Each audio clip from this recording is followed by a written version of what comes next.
Deep within each individual lies a reservoir of tranquility. All and one can lay claim to this unchanging eternal bliss that is our true nature.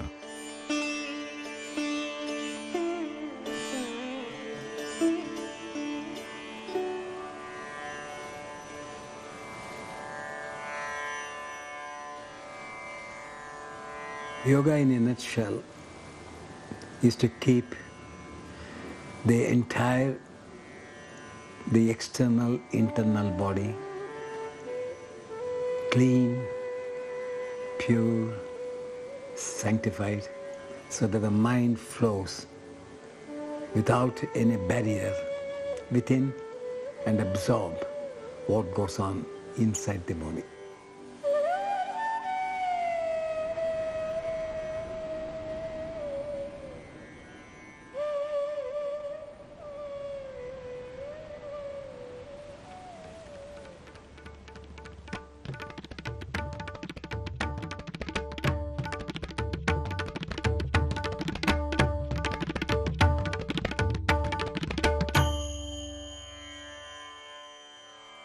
सर्वे भवन्तु सुखिनः सर्वे सन्तु निरामयाः सर्वे भद्राणि पश्यन्तु मा कश्चित् दुःखभाग् भवेत्.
There has been an enormous interest in yoga in the United States.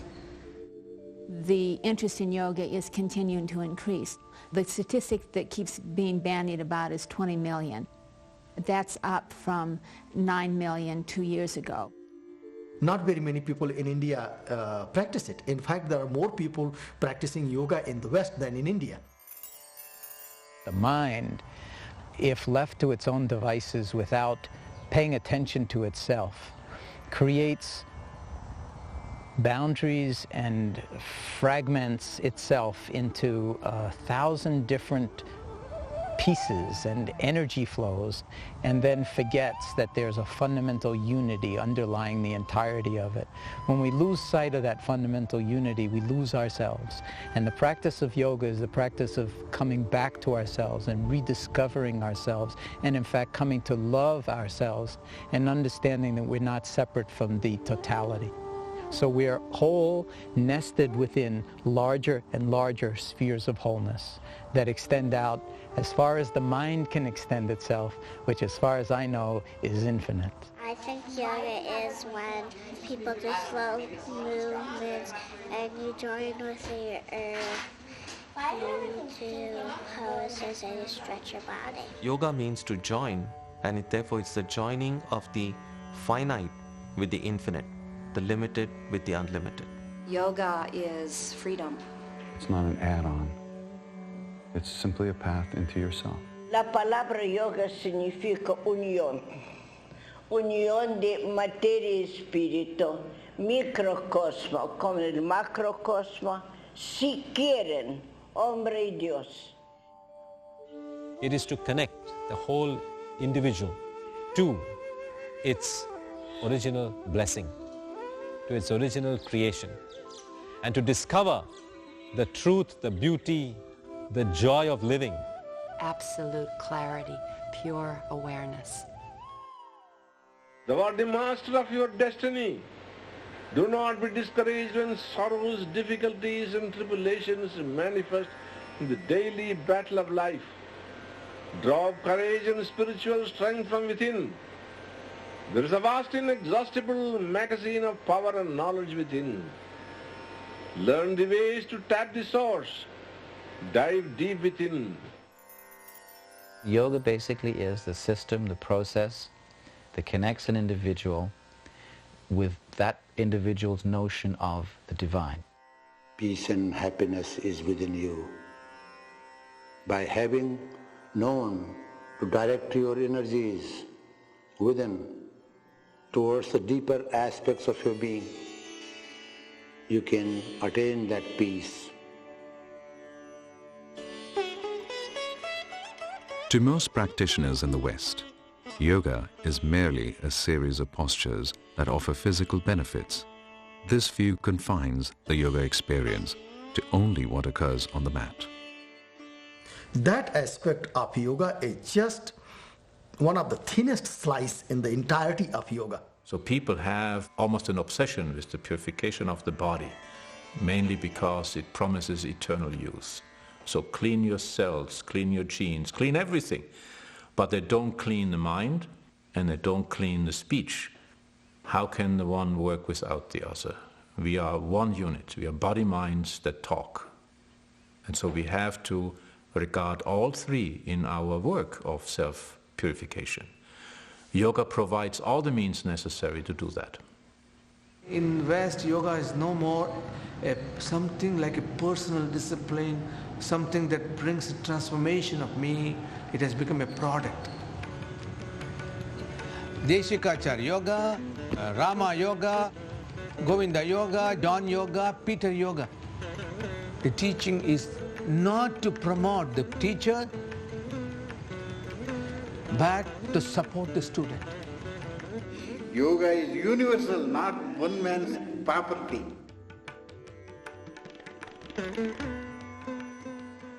In the West, where people are used to be great consumers, this practice was used as a consumer good and is still being used like that.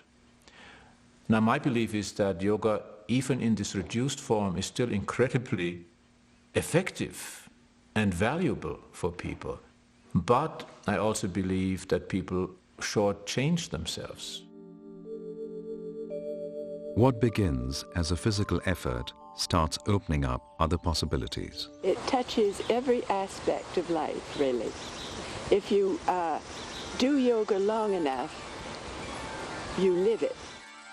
Even if a person takes yoga with no interest whatsoever in meditation and simply is taking yoga to keep the body in shape, if a person takes hatha yoga, even the asanas, very seriously, there's a pretty good chance, and I think you find this, some of these yogis that have been doing hatha for years and years and years, their lifestyle starts to change, their diet starts to change, and as all of these things happen, as sattva increases, they start to become attracted to meditation. When people learn to relax deeply, they are different out there in the world. Yoga doesn't bring you a sense of peace and health and well-being. It's not like taking Valium. Rather, it helps you quiet down your mind and body so you can experience what your true nature is, really, which is to be peaceful until we disturb it. Yoga, in some sense, brings you back to the feeling of what life is all about, and a sense of really deepening our respect for this life so that we can feel the abundance of this gift, that life is an amazing gift, and that if yoga can help us really recognize that on a daily level, by practicing daily and respecting and having gratitude for this gift of life, then I think it's done an amazing job no matter what generation no matter what time, no matter where in the human existence it comes. I think it's a gift for us to receive the gift of our lives. I think that the two most interesting places in the world are the United States and India, because they represent these two extremes. India with its preoccupation with the spirit, America with its preoccupation with the body, with the outer, with enjoyment. Ultimately, the salvation of the world is in the coming of the two together. So we must make this earth, the paradise, be in communion with all of us, with nature, and then, the world would be a most wonderful place to live. I consider yoga to be the oldest spiritual tradition in the world. The purpose of yoga is to instill or to realize complete inner freedom.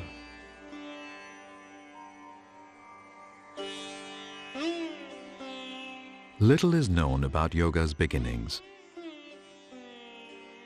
What is known is that it originated in India some 5,000 years ago.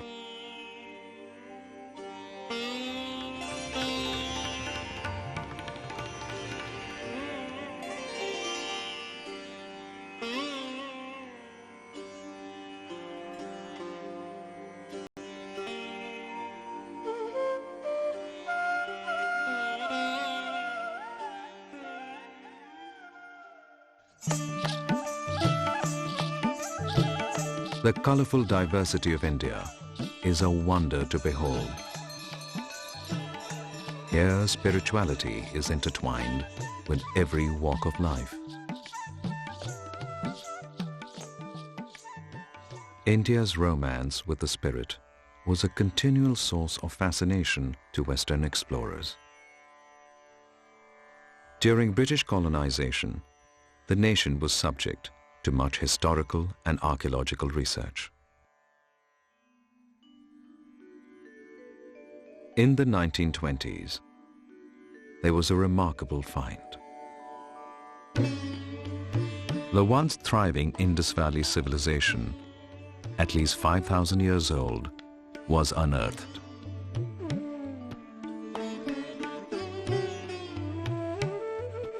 Archaeological evidence connected the keepers of yoga to this culture. In 1899, a man deeply interested in archaeology, Lord Curzon, became Governor General. He brought to India a talented archaeologist, John Marshall, under whose stewardship the survey made great headway. Soon there was a revolution in the concept of Indian civilization because of dramatic discoveries at Harappa and Mohenjo-daro by Sahni and Banerjee in 1921 and 1922. Excavation at these sites brought to light the existence of the highly developed Indus civilization, which pushed back our knowledge of India's past by another 2,000 years. Excavations at Harappa and Mohenjo-daro revealed relics of cities with systematic layouts. They had well-regulated underground drainage systems. The most important, of course, are the seals which these people made. They are cut in steatite, and the art historians in the Western world say that these are perhaps the finest seals in the world, artistically. And on these seals, you get a number of different motifs. There are, which is very popular, what is identified generally as Pashupati, in the sense a man sitting there. In the yogic posture, the soles of the feet are touching together, and that is definitely a yogic posture. There is no doubt about it. So that is one thing. Then there is another seal, on which a man is sitting with soles of the feet touching each other, and on the knees he has placed his hands. So that also is a clearly yogic posture. Now, besides this, there are some terracotta figurines, which appear to be appear to represent sort of yogic asanas, holding the knees together, putting together, stretching the legs, something like that. And it's quite likely, that these people had some idea, or they had developed, this religious aspect, particularly of the yogas at that time.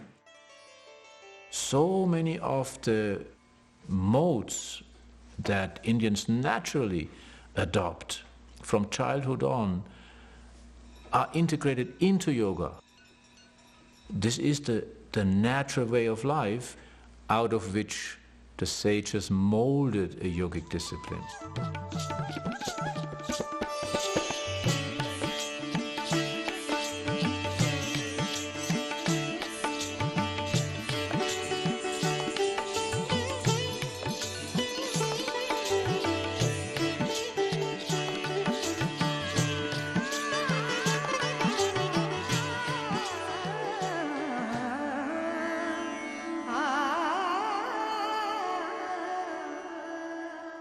Indus civilization was a very prosperous civilization, and that is, the prosperity was entirely based on the profitable trade that we have with Mesopotamia. That is very clearly established now. The same people who created this yogic tradition created a civilization that, when you look at it today, you are astounded by its accomplishments. I mean, some of the architectural and engineering feats were not replicated until the Roman Empire. So I am delighted in knowing that these great Indian ancestors accomplished both. They were masters of yoga, the inner world, and masters of the outer world. The yoga practitioners of today have only to gaze over their shoulders. Within view is an unbroken stream of creativity that connects them to ancient India.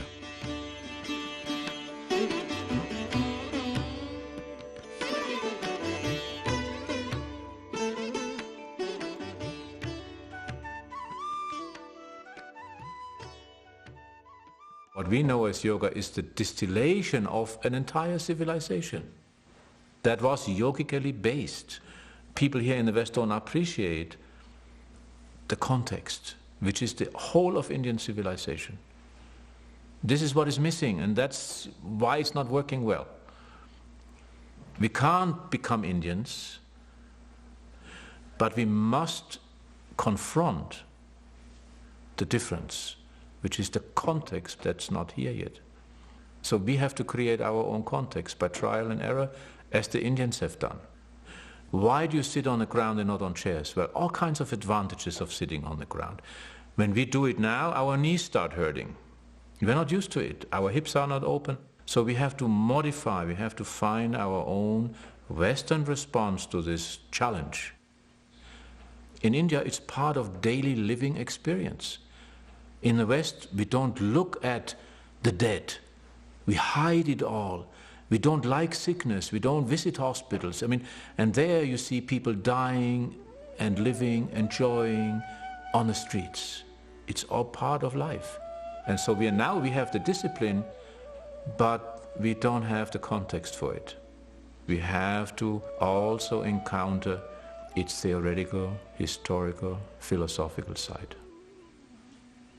Otherwise, everything is divorced as it was before. You know, we are so multiply fragmented as Westerners that there is a need to engage yoga authentically through the study and practice of the disciplines. The Indus Valley civilization belonged to the Vedic period.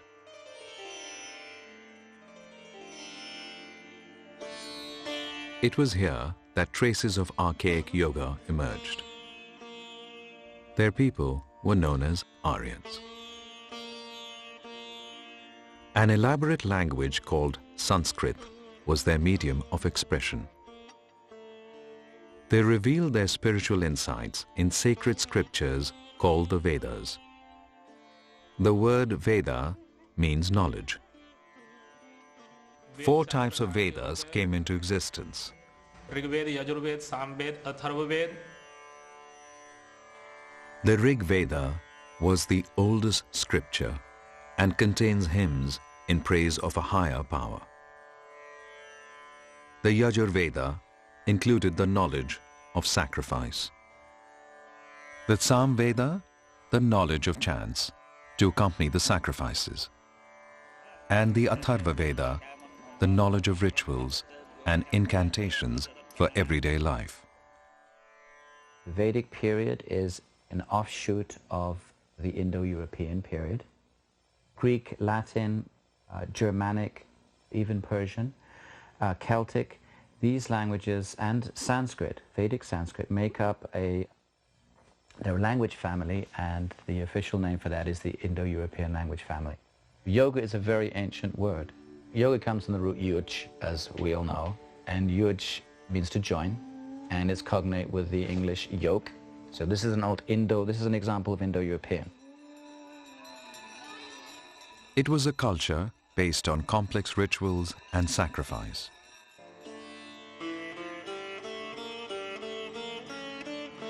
The Aryans held a deep reverence for the natural world, equating nature to the Creator himself. Since early man was dependent on nature, its elements became the first objects of worship. There are two realities, the outer and the inner. The Vedic sages recognized that looking only at the outer cannot completely explain the mystery of the world, because of the split between the subject and the object. When we look at the outer, we are studying objects. But the mystery ultimately pertains to how the subject, which is our mind, can comprehend the outer, the objects. And therefore, at some point in time, we don't quite know when it happened, but it does appear that it must have happened at least 5, 6, or 7,000 years ago. The sages decided to explore the subject himself, explore the self who has this capacity to understand the outer world. We see from the Vedas very clearly that early yoga, like later authentic yoga, has a strong ritual component. The sages felt that through sacrifices, offerings into the fire, they could connect with the subtle realm, and through this connection increase or step up their own inner transformation to the point of inner freedom. The idea of sacrifice, which is really the idea of change, was central to life in the Vedic times. So what you did was participated in ritual, which presented this mystery of change to you in a dramatic fashion. So it was really sacred theater. During the sacrifices, participants had to focus their minds for a long time. Yogis began to address the nature of pure consciousness, becoming deeply involved in ways to still the restless mind. Techniques of how to achieve one-pointed focus defined the groundwork of yoga. The word asana meant only the seat on which the yogi sat to meditate.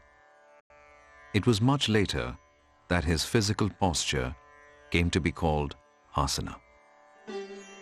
The rishis, or sages, were able to obtain knowledge that was absolutely astonishing. These realized insights came through deep meditative practices. The old rishis were, after all, people just like us. They were lucky enough to have had teachers who told them how this infinite potential within them could be accessed by them. They became the architects of a sophisticated body of information spanning every conceivable subject. It's mentioned that the speed of light is 186,000 miles per second, which of course there was no way they could have known using any technology which was available at that time.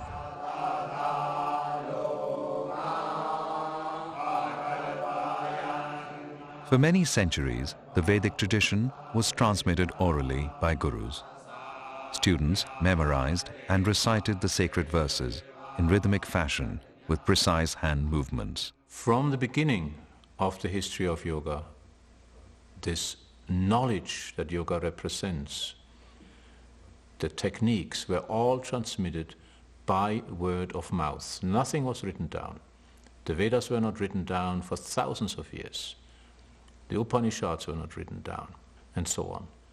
So it was always a qualified teacher who had experienced what he, mostly he, but sometimes she, was talking about, and transmitting that in a very small setting, often just 1 or 2 students, and handing it in that way down the lineage. And so all of traditional yoga is lineage-based. A long line of succession until we come to the West.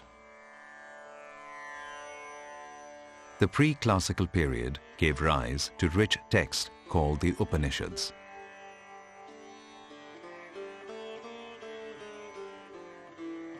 These writings shifted away from the Vedic ritualism and opened new channels of analysis and critique. The focus became man's inward journey in search of the self. The Upanishadic period is a very rich, very fertile period. It's very different from the older period. You get clear criticism of the Vedic rites. What they're saying is this is a less intelligent way of living.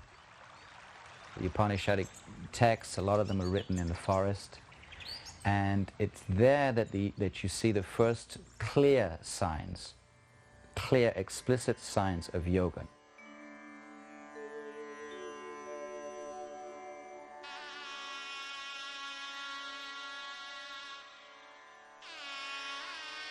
The great philosophical poem, the Bhagavad Gita, has its roots in the revelations of the Upanishads. It is the most beloved yogic text of India. In the epic, Lord Krishna urges his self-doubting pupil, Arjuna, to follow the yoga of wisdom, selfless action, and devotion. The Gita delivers a message of enduring hope to this day.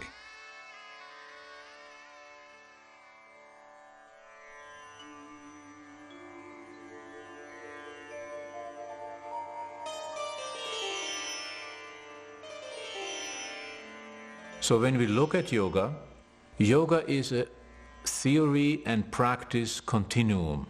It's all one package. But what happened at one time within the development of Indian civilization, some of these masters of yoga felt the need to be more succinct in their phrasing of their philosophical ideas. And out of this grew what came to be known as the 6 systems of Indian philosophy, yoga being one of them. 6 schools of thought emerge. These are the classical orthodox schools. They're called darshanas.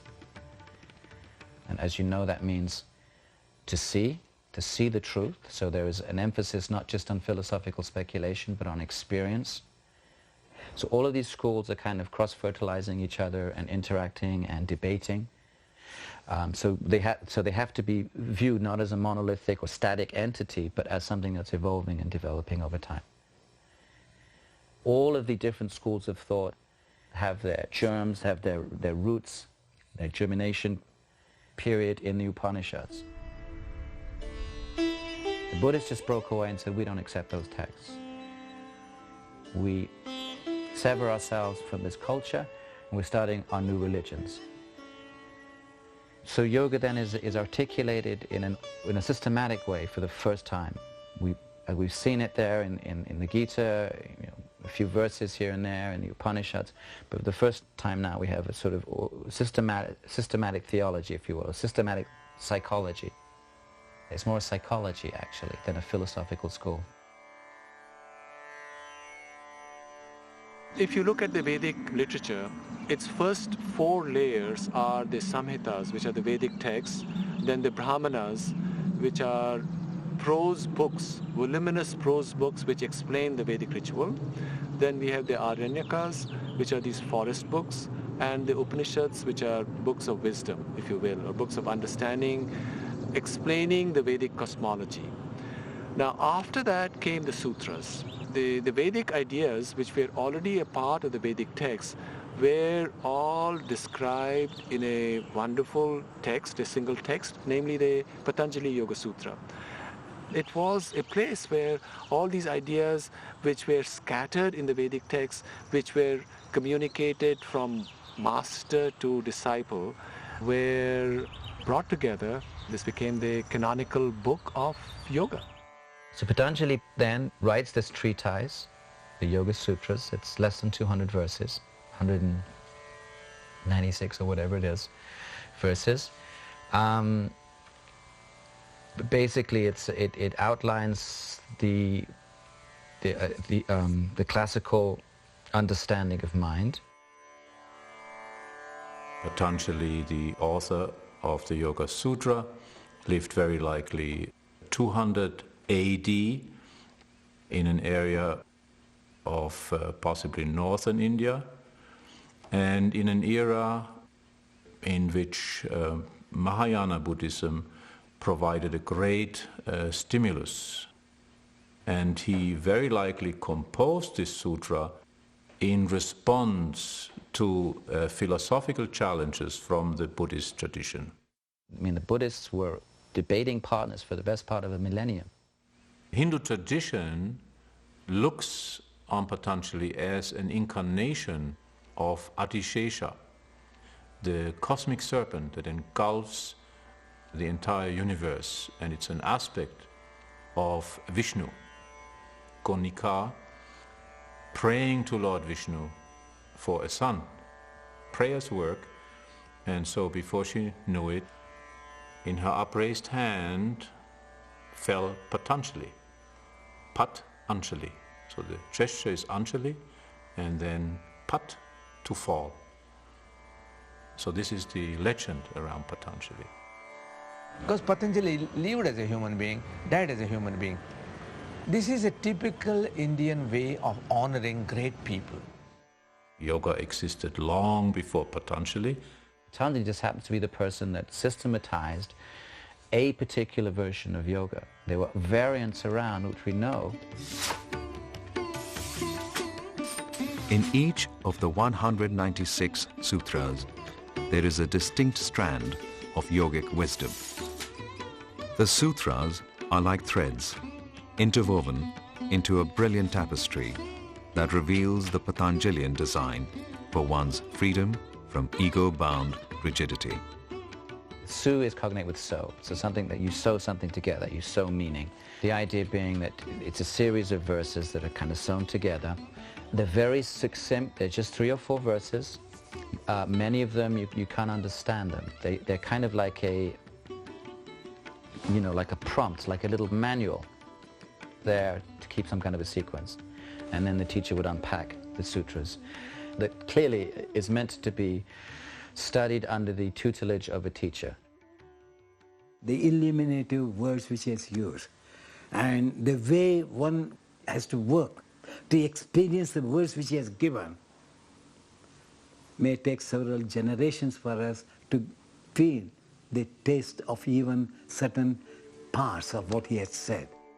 Every so often in the history of peoplekind, an individual will come around and encapsulate so much of the wisdom that has been evolved and discovered over thousands of years. Patanjali is one of these people. He is a person that in a very short commentary in the sutras has really described how the human being is to liberate themselves, both psychologically, emotionally, physically, and in this lifetime.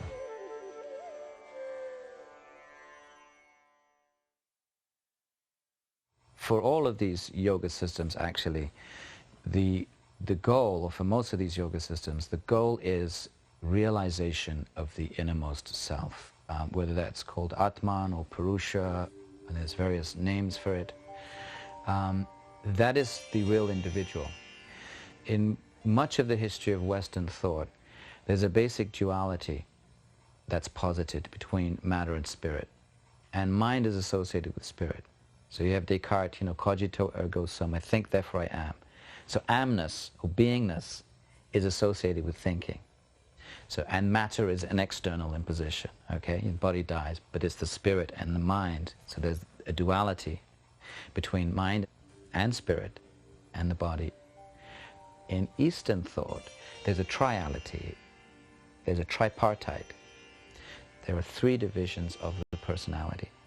There's the body, which is external, which most religions will accept, but the mind is just as external to the innermost self as the body is. This is a very important point to stress. So it isn't cogito ergo sum. Beingness is not associated with mind. The mind is an inanimate entity, and the idea of these yoga systems, irrespective of how they differ, is for the consciousness to separate itself not just from the external body, but from the internal workings of the mind as well. The purpose of yoga is to instill or to realize complete inner freedom. There are many pathways to that. And yoga has developed so many different approaches in light of the amazing diversity that humanity represents. Because ultimately each person is working from the inside out, and everybody's path is different. These are liberation systems. That means systems that seek to free the individual from all habit patterns of the mind, the body, speech, and to return to the authentic identity, which is either called Atman, the ultimate transcendental self, God, Brahman, whatever the system is proposing. But all approaches have at their core this impulse to go beyond the ordinary human condition. As the lotus flower emerges from the murky water in pursuit of sunlight, so can man, in the midst of life, reach for his higher self. Both are surrounded by the ordinary, yet remain untouched.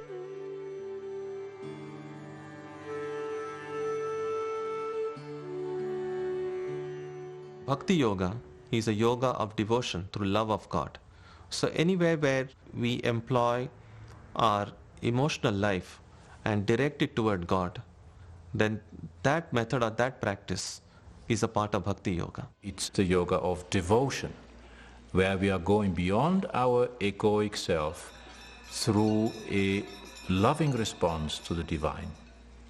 And we have words involved like worship, veneration, and so on. It's, in other words, it's the yoga of the heart.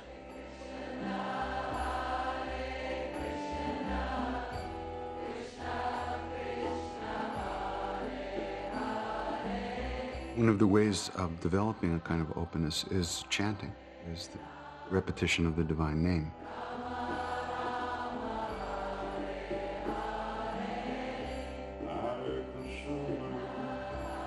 Chanting is a purification practice in the sense that it cleans the dust off of the mirror of the heart.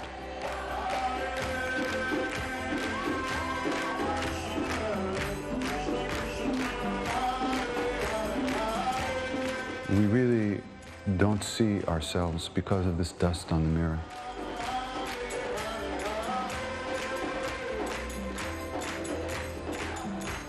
And it's just like asanas in the sense that they're kind of asanas for the heart. You ease into it, and gradually you become more comfortable in the repetition of the name, and you start to feel more at ease, and you begin to sit more deeply in yourself. Just like easing yourself into a difficult asana over a period of time.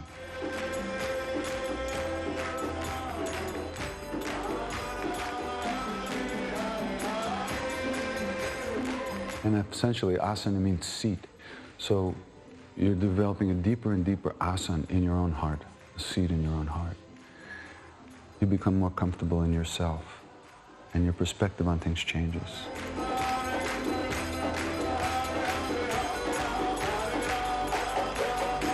But like every practice, you got to do it. You know, you don't do it, nothing happens. That's the way it goes.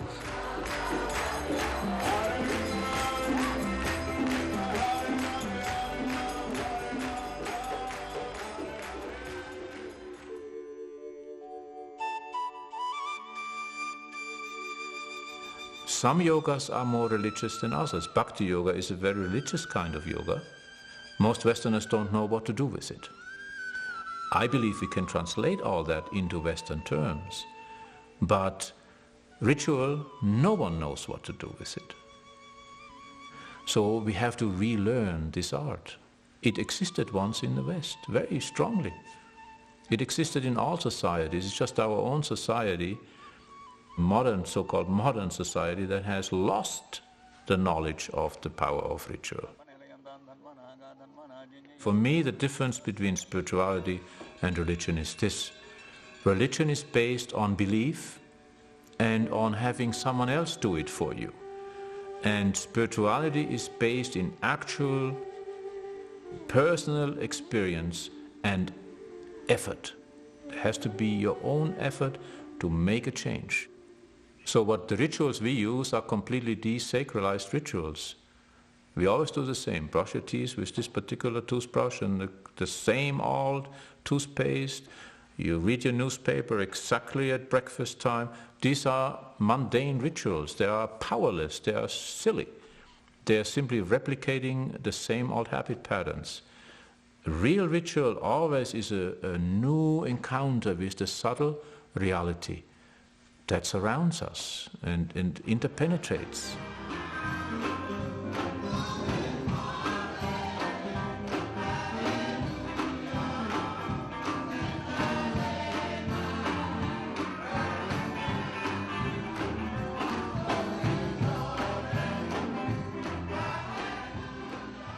And this is the great strength of yoga, is to put us in touch with this subtle realm. You know? And if we don't do that, we haven't started yoga yet. We have to get to the point where we look at life differently. In India, that's already the case. People already know. You know, except for the highly educated Indians that have forgotten it because of their Western education and upbringing. But the people in the villages, they're still living in this other realm. We can't really call it religion, it's a way of life.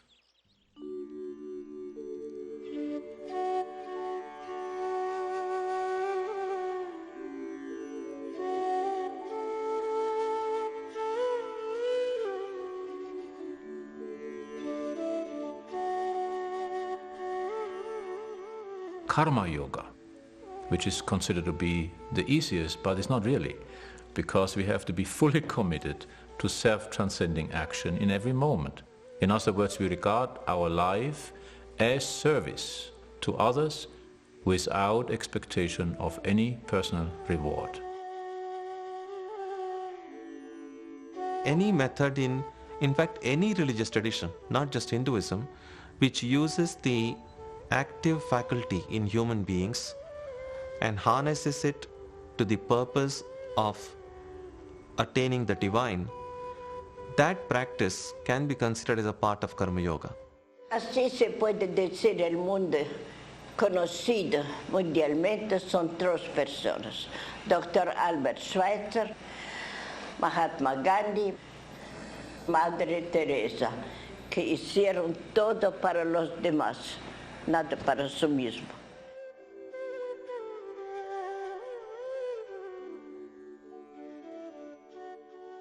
Now, there are some yoga masters, Krishnamacharya, who have as one of their goals the transformation of society as a whole. There have been others before him. I think it is a genuine, authentic line within yoga. There always have been yoga practitioners who preferred the forest or the cave. They did their inner work, they were psychonauts, they traveled into these far spaces. But then there have been others who did that in the midst of life. And this is the big, wonderful creative tension between what I call verticalism, that is the yogi who goes up and out, and horizontalism, the yogi who engages the world in a transforming way. This ideal exists already in Hinduism. Many people don't know that. In the Gita, very clearly, what is the purpose of all of this? Loka samgraha, the bringing together of the whole world. A wonderful idea. So it's already all there. And it's only because we encounter yoga in such specialized ways that we don't see the whole picture. That's why study is important. We have the yoga of the mind, which is, say, jnana yoga, the yoga of wisdom. What kind of wisdom? Well, the wisdom that tells us what is real and what is unreal. And then, as a consequence of that, when we find out what is unreal, we also have to come up with the response of letting go of that which is unreal. So it involves discernment and renunciation, inner renunciation at the very least. If the brain is not put to total use, after some time, the man loses the ability of total perception, of total activity, of total behavior. So born with the infinite creative potential, the individual remains segregated from his wholeness.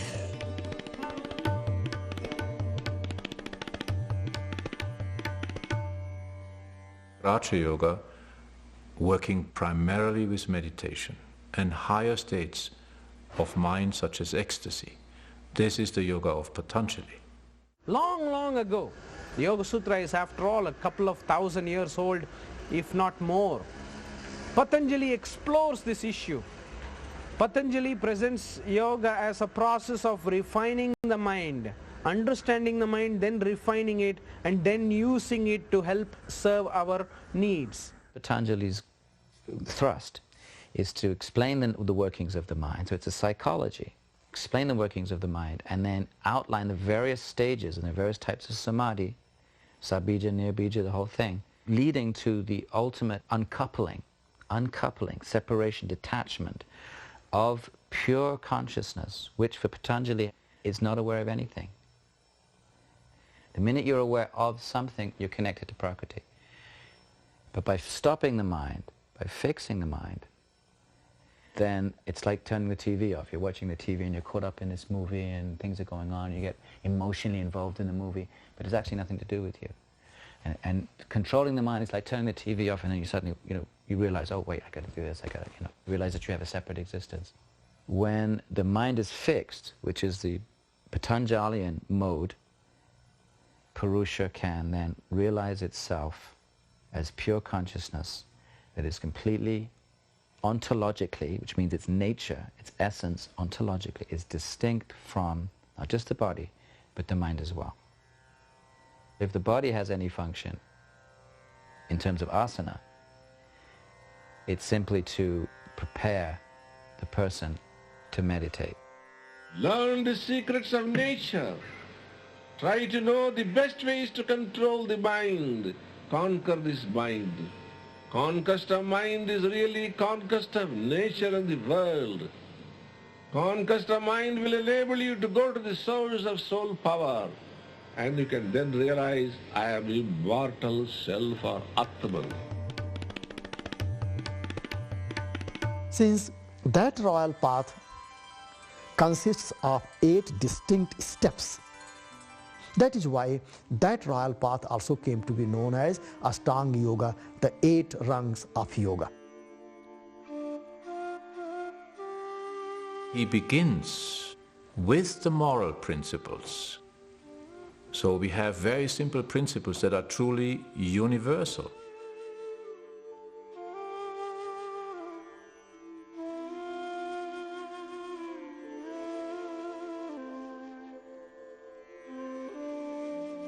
Then he has a second step to that.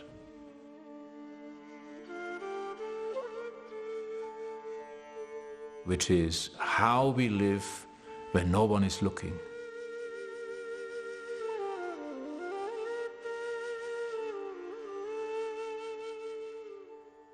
So these 2 steps happen before anyone talks about posture practice. Yoga without moral foundations is an impossibility. It cannot fulfill itself, it cannot have the effect it is intended to have, and it can truly not transform human life. And I believe also that the moral foundations are what is lacking in most of our lives. One of the angas or limbs is asana, which is posture. And it's that aspect of Patanjali that has been exported in the West. And when people in the West think of yoga, they think of asana or postures. The only purpose of asana for Patanjali is so that one can sit without distraction for meditation, so that one's not going to get pins and needles or have to get up and stretch one's legs. So that his concern is samadhi.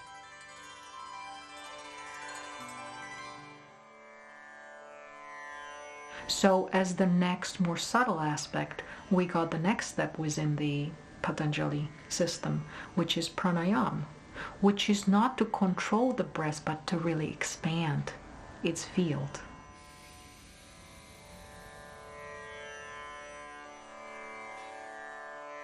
Lengthening of prana means the lengthening of the breath, the slowing down of the heart rate, the slowing down of mental activity, and so on.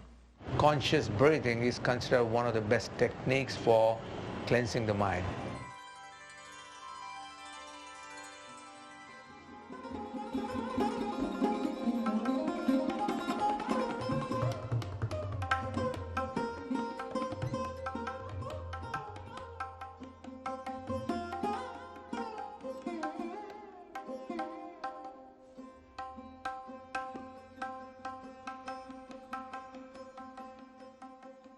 The fifth step, pratyahara, which is really the bridge between the physical, more physical aspect and the very subtle aspect.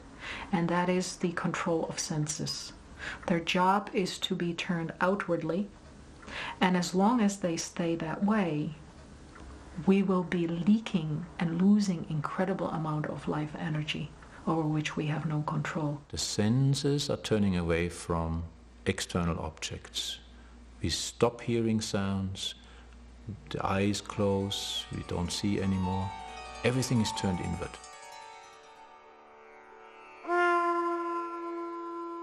Once we get them under control and get the life energy moving inwardly rather than outwardly, we need to concentrate it. We need to bring it to one direction. And so we had dharana before even dhyana, meditation, and the rest is up to the grace of God. When the mind is contained within itself, then we can begin to swim in this ocean of the psyche. That is the forte of yoga. The path is laid for intense concentration, or dharana. As the drops of oil merge to form a stream, so do the meditator, the object of meditation, and the process of meditating become one. The total absence of thought in dhyana results in deep tranquility and a feeling of oneness with all. Meditation culminates in giving some light. And that's what Yoga Sutra also says. When there is a state of meditation, we will receive a light that we had not ever experienced.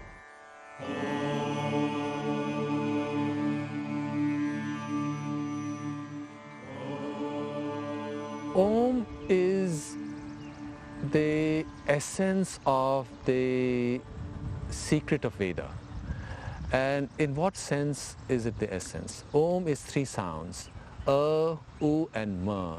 So these three sounds are a mirror of the triple division of the universe, the earth, the atmosphere, and the skies. Now beyond these three is the reality where all of the three come together.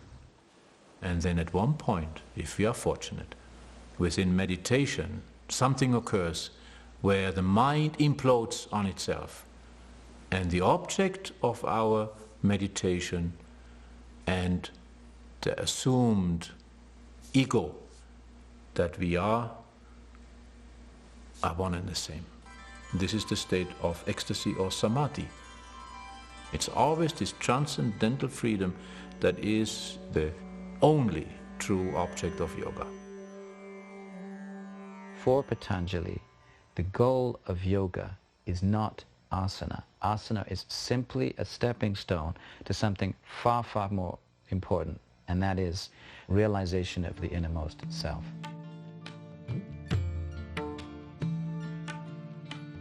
The body, as the yogis understood it, was far more than just its physical form.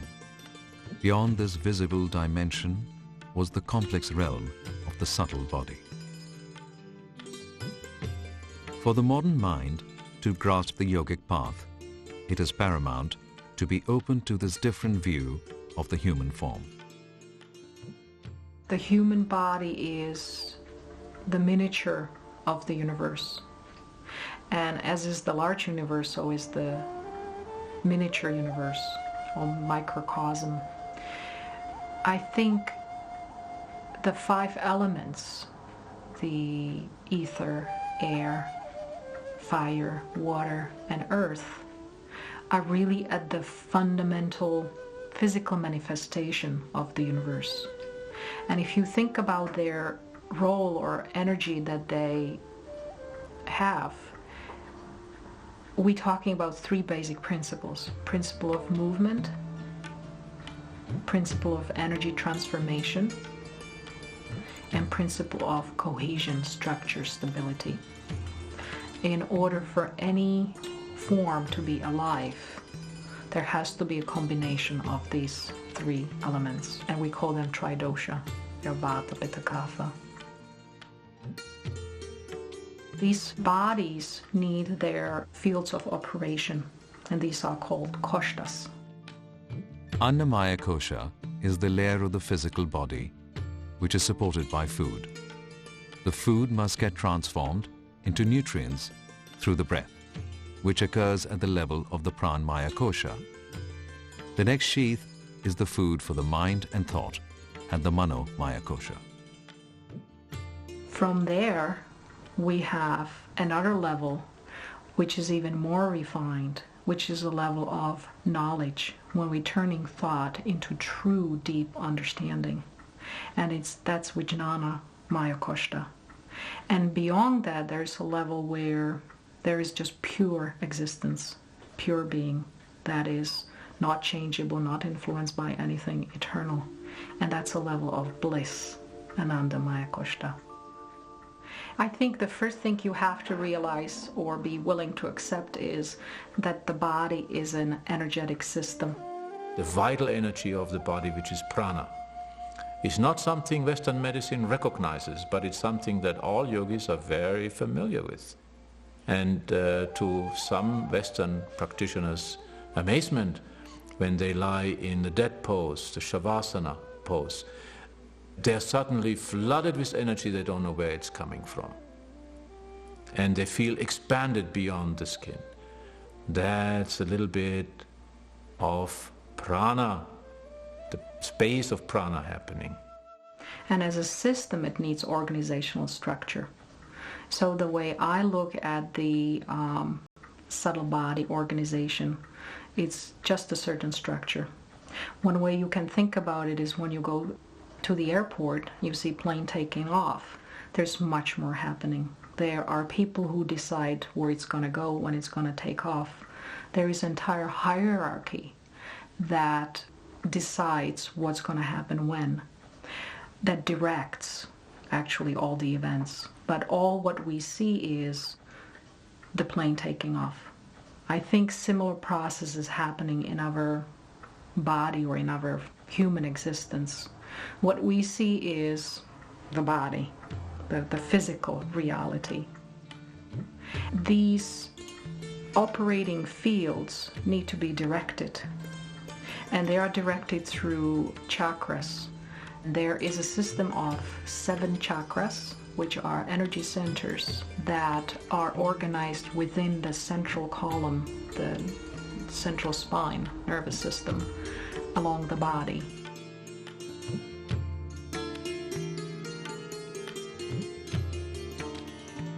And each of them is responsible for a certain level of functioning.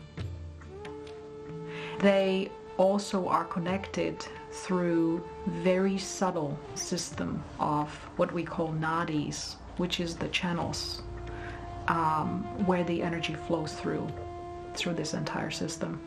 It is said that there are 72,000 of these nadis, so it's a very complex, complicated system. I think equivalent to the Frankfurt airport, nothing short of that.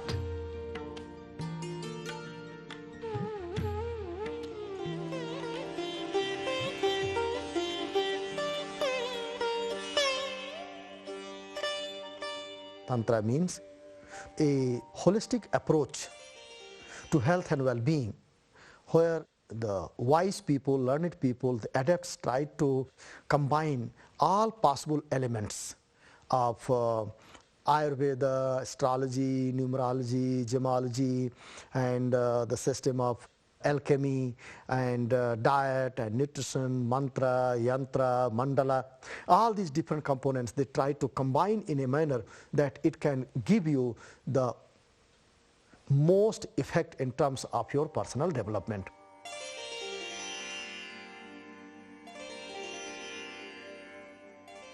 Kundalini yoga, very mystifying yoga. It is fundamental to all of Tantra, and it has to do with the awakening of the psychic power within us. And it's a very complex yoga, and to my mind, the only yoga that truly requires a guru. We cannot practice this by ourselves.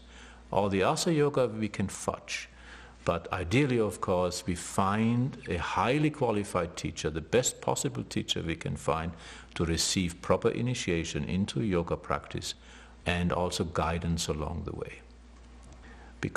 Not because yoga is complex, but because we are so complex, and we need to have some light shed on what's going on with us, what's going on with the mind.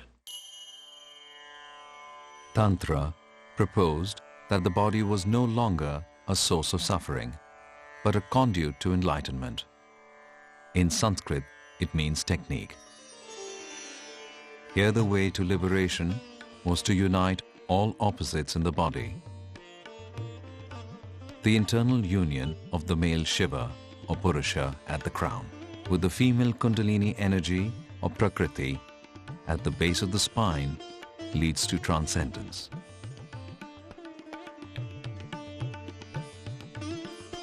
Arduous practices of postures,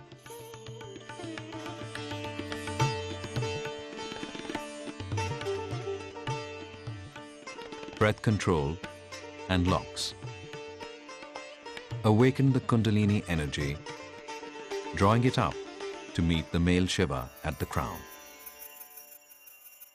The purpose is for the potential within each of us, which is a very powerful spiritual energy that has a potential to be directly going upwards, to be awakened and directed from the lowest chakra to the highest chakra, which resides at the crown of one's existence and of course beyond. When the energy gets compartmentalized and gets to support the unresolved past issues within our life and gets attached to them, it's not available to us for processing everyday life.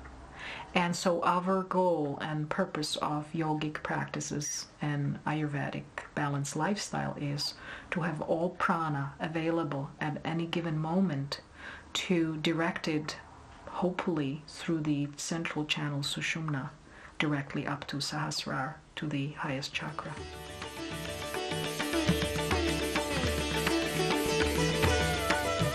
This flow of energy translates into dynamic stillness, nothing but skillful action. Like a perfectly centered top, life spins so fast, yet seems effortless. The moment it loses its center, it topples.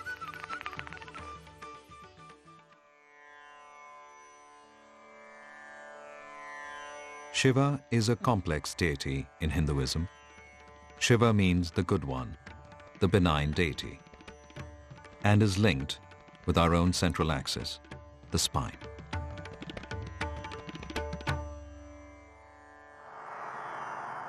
It is through the brain that we can connect with this pure consciousness. The 8-limb path of Patanjali was a prerequisite for the yogis, so that the mind and body were pure and alert. The gurus chanted sacred sounds to awaken specific body parts and their energies.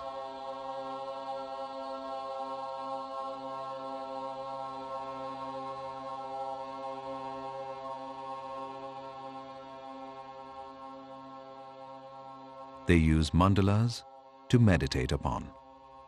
Tantra accepted that this world is a manifestation of the ultimate reality.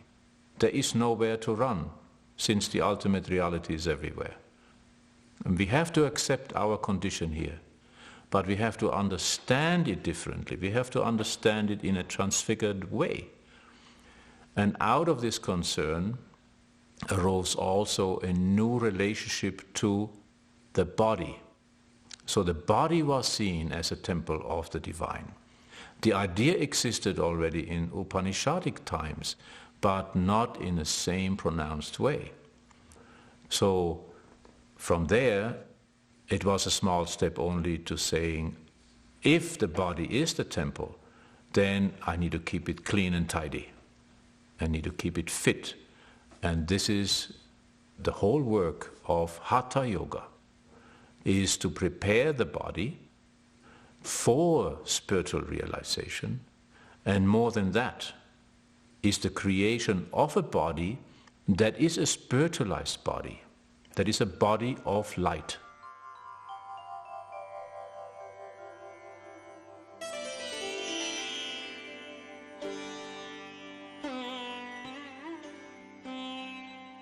हमारे यहाँ योग में 2 महर्षि पतंजलि रहे, वो अष्टांग योग के, और गोरक्षनाथ जी का खड़ांग योग है।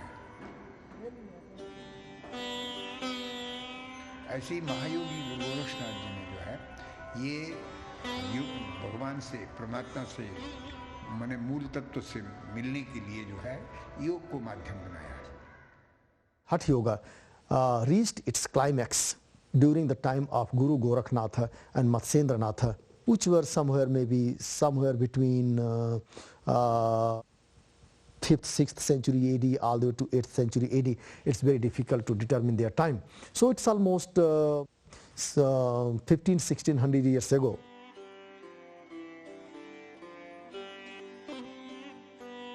His following still exists today in northern India.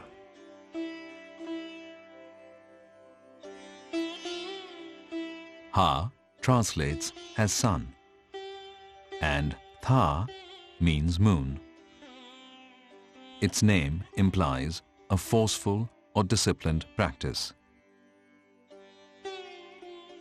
Gorakhnath, an ascetic, led a group of yogis called the Naths.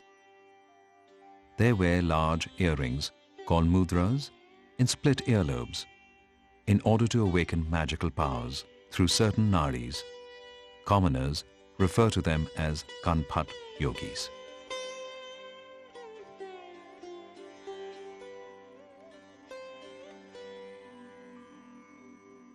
Posture practice, which is basic to Hatha Yoga certainly, existed long ago, but it only existed in the form of meditation postures. So even within Hatha Yoga, when we look at all the scriptures in Hatha Yoga, the only postures that are mentioned are meditation postures, which is significant.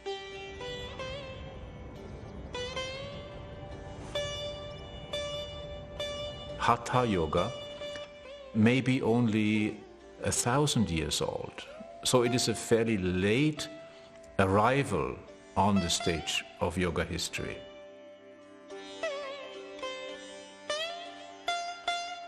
Hatha Yoga too has a purpose beyond the body, meaning a spiritual purpose. And meditation was crucial and still is crucial to authentic Hatha Yoga.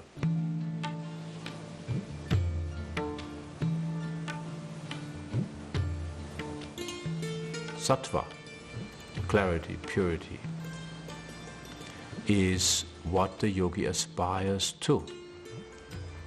There are many ways of looking at yoga, which is really a long, transformative process. One way is to see it as a path of purification. Naturally, we need to look at everything, including what kind of food we put into the body.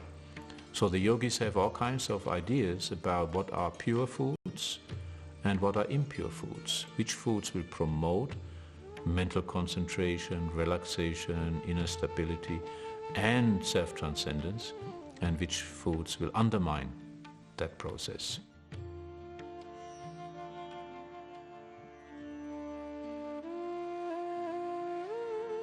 For Hatha yogis, the human body took on an unprecedented importance. The adepts were preoccupied with creating techniques that rejuvenated the body and prolonged life.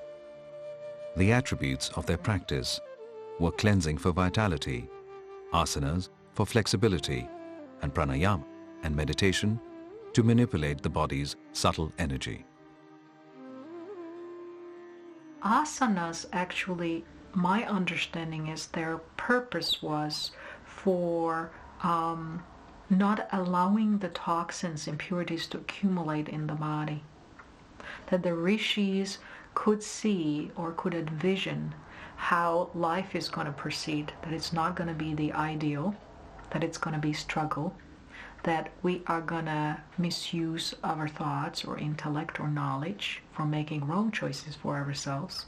So they were very wise and generous in saying, so what can we give to humanity to help them to ease through the process?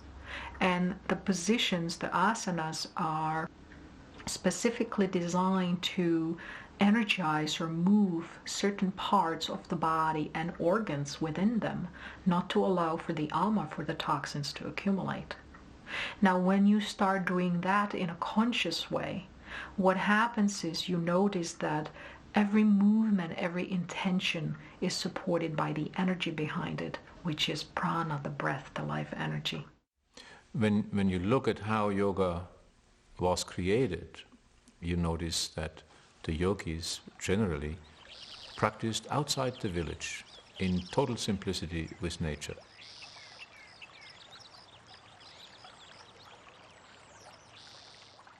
They had not many means, but they had themselves. They had their body, and they had their mind, and they had their speech. If you guard the three, you cultivate what is good in these three areas of our life, inevitably you restore yourself to balance and harmony. And you really need nothing outside yourself.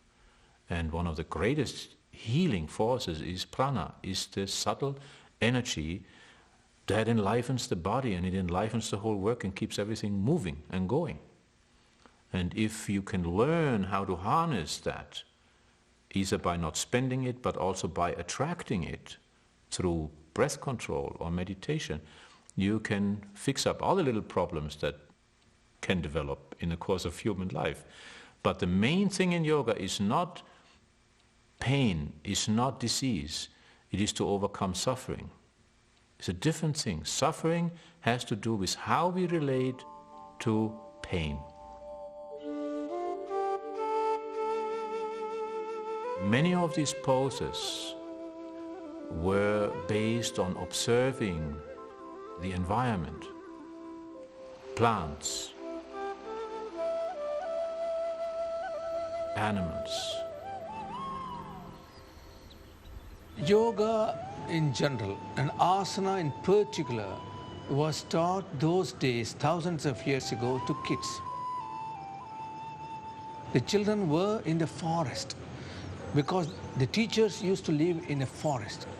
And one way to make the children understand the relationship between nature and yoga was to innovate certain postures that look like trees, animals, birds. This is the way the children would get interested in that. Sometimes they would say, okay, let us all visualize that we are practicing as if we are all pigeons. So a posture which looked like pigeon was done, like Kapotasana. So all the kids would visualize pigeon and they will all do the pigeon posture. I'm a pet pigeon. Me too. Next day, let us all visualize that we are sailing in a boat. So all the kids will do the boat posture and visualize that they are going in a boat.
Today, when we look at Hatha Yoga in all these many schools in America and Europe, what we see is a concern with the body, but the wrong kind of concern, I fear, which is a concern with its health, not with its transformation.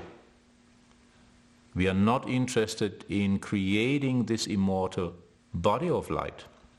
We are interested in living forever in a physical body, if possible.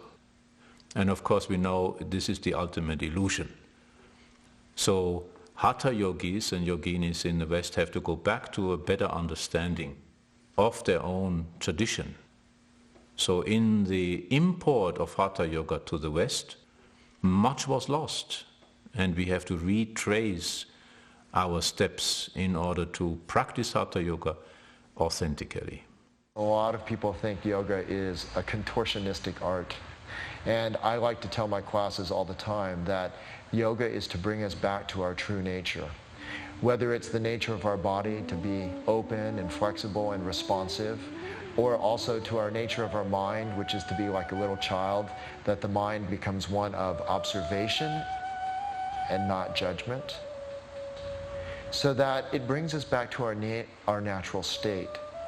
So in fact, it in some sense is anti-contortionistic. Just find it to be one of the great gifts to the planet, just an absolutely extraordinary door into consciousness. And not from the perspective of Hatha Yoga simply being the postures, but the physical postures and the breathing simply being vehicles, skillful means for entering into awareness and an intimacy with the interior landscape of one's own mind and body. Mostly what people want is to find out a way of living their lives in a healthier, happier, calmer way. And I think that's why people are attracted to the deeper dimensions of yoga, because yoga does do that.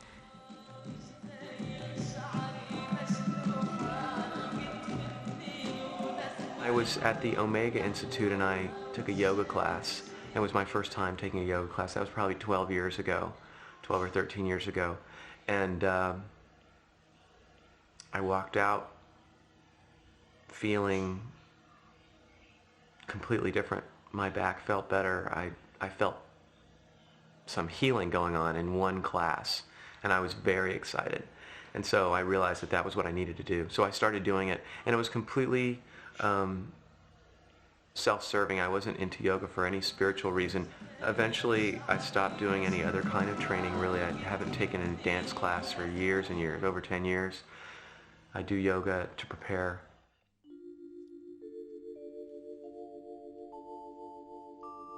When you reach a place in Shavasana where you touch that place that's beyond the mind, then your life is being affected in yet another way, and that's where transformation begins.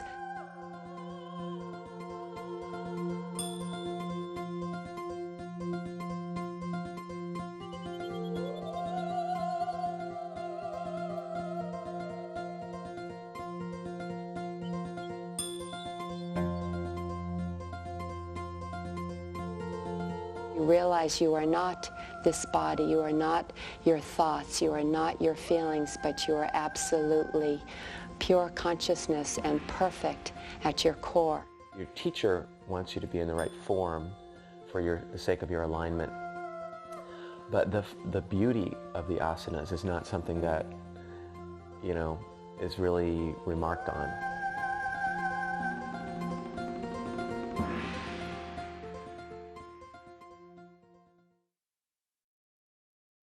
Yoga, I believe, has been coming to the West for a very long time. We just noticed it 100 years ago. Interest in all things Eastern by the West is evident in the history of their conquests.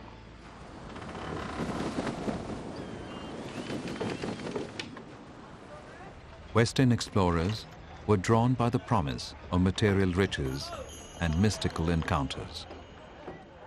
Already in ancient Greece, there was a yogi, Kalanos, they called him, who demonstrated yogic feats. And his final feat was, when he was old and getting decrepit, to step on the funeral pyre and have it lit. And he stood there stoically, checking out.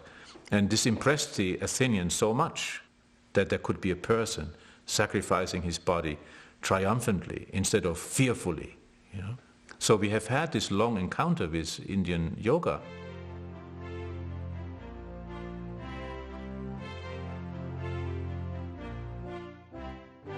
What lured Christopher Columbus and Europeans to India? Very simply, they were going not just for spices and silk, that's what our history books say, incense or sandalwood. They were lured there by rubies, corals, pearls, gold, silver. India was the richest country on earth prior to European colonization. One Italian merchant, one Filippo Sassetti, he came to India, for trade. He came in 1581 and he went to Goa. That was the Portuguese territory then. And there, he started that the Brahmins there, the priests were speaking some language, Sanskrit, and he thought that the words are similar to Latin. This man went to Europe and told him that there is a language which these people speak and which is very close to our languages, Greek and Latin. And that is how the story started. 19th century Western scholarship has done a lot to discover Indian civilization, while politicians and industrialists have been busy exploiting India. There's a saying which says that the British robbed India of its wealth and the Germans robbed India of its cultural riches. At the same time, of course, both nations have given back also to India in many different ways. It's not a one-way thing, but the damage done to India is noticeable. The Asiatic Society had been founded in 1784 in Calcutta by Sir William Jones. Scholars like Colebrook and Prinsep undertook painstaking research into the past of India. Here, Indian scriptures and literature were researched and translated. Of note was Charles Wilkins' first English translation of the Bhagavad Gita in 1785, followed by other works on the Vedas and Upanishads. These books were sent to European countries, France, Germany, Britain, of course, and also the United States. One of the books that Emerson read was a translation of Indian scripture that directly can be traced to William Jones's Asiatic Society of Calcutta. So Indian thought had a tremendous influence on the transcendentalists. Thoreau openly uses Indian words like Brahma and words such as that.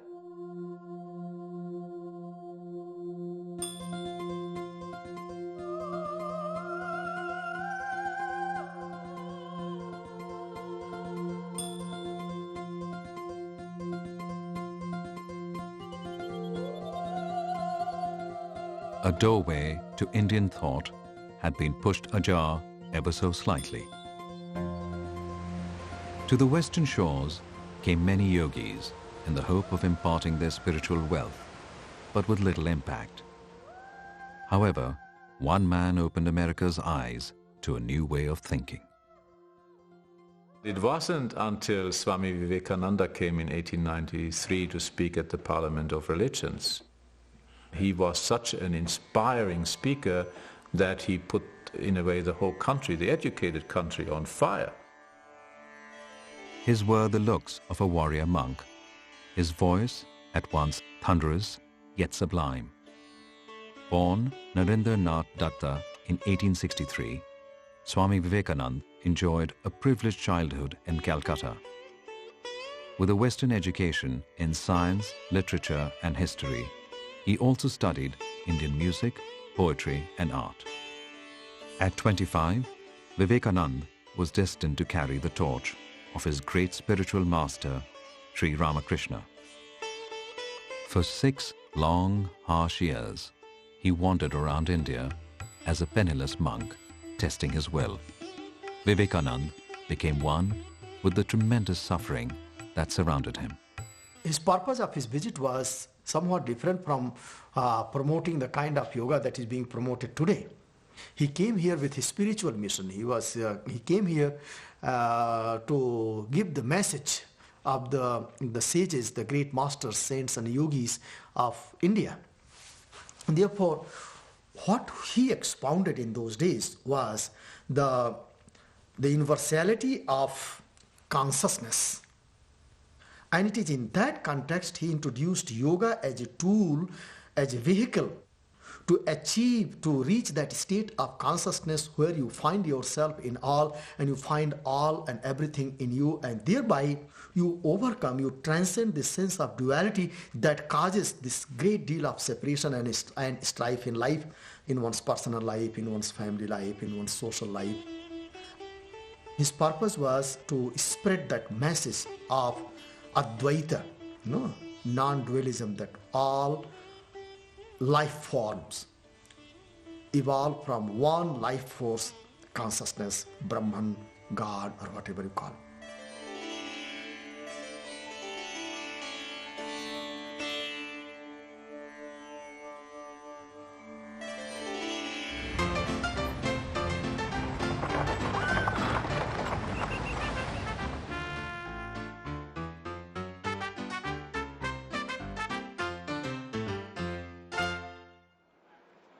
The World's Columbian Exposition in Chicago was organized to celebrate the 400th anniversary of Columbus's discovery of the New World. It highlighted the overall progress of humanity, especially in the areas of science and technology. As religion was vital to human culture, the Parliament of Religions was included in the program. For the first time in history, delegates from the world's faiths were brought together. No one worthier could have been sent to bring the ancient yet dynamic philosophy of yoga to life than Vivekananda.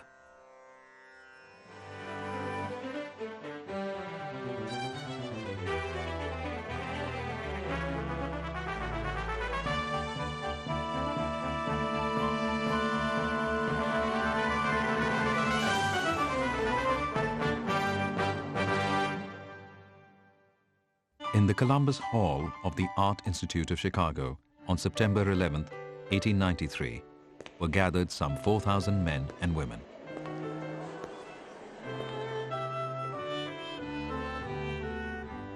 And the opening day, there was this bell went and everyone came in these colorful costumes. So it was a very attractive procession they had.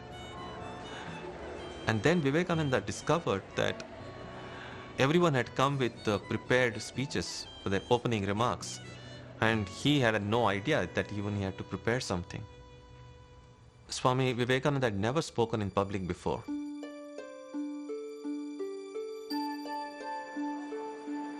So he says when his turn came to speak, he found his throat was drying up.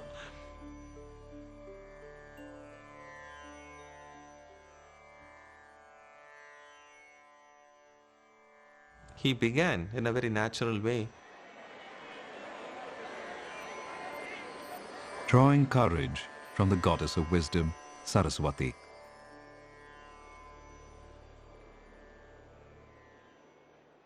Sisters and brothers of America, it fills my heart with joy unspeakable to rise in response to the warm and cordial welcome which you have given us. I thank you in the name of the most ancient order of monks in the world.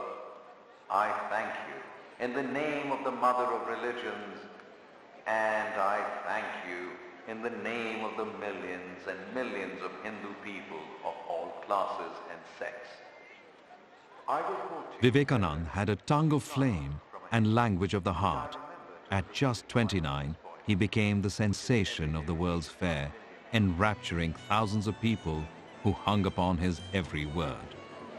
In the first few moments of his speech, they rose to their feet. I fervently hope that the bell that tolled this morning in His message of tolerance and universal acceptance of all religions struck a chord with the audience. In Vivekananda's view, the surest way to achieve harmony was through the path of yoga. Thoughtful Americans longed to hear his synthesis of science and religion. Material success was losing its charm, and people were hungry for a deeper meaning of life. It is said that he even showed the stingy John D. Rockefeller the path to philanthropy. Then of course the question comes, why didn't others get the kind of response that Vivekananda got? And it seems to me that it's not simply the words that are spoken, but when the words are spoken with not only a deep intellectual conviction, but the actual experience, spiritual experience. Saying to someone, you are my brother, is one thing, but actually seeing that, yes, you are truly my brother. The same divine exists in me, the same divine is in you. If I say the same words with that experience, then those words carry the power and weight, which simply these high platitudes will not carry. And I think that's really what made the difference, that he spoke as a prophet. What he was very impressed by was the earnestness, the dedication, the sincerity of the people here. He was invited to many locations to speak and quickly gathered a fairly large following, which then led to the formation of the Ramakrishna Vivekananda Center.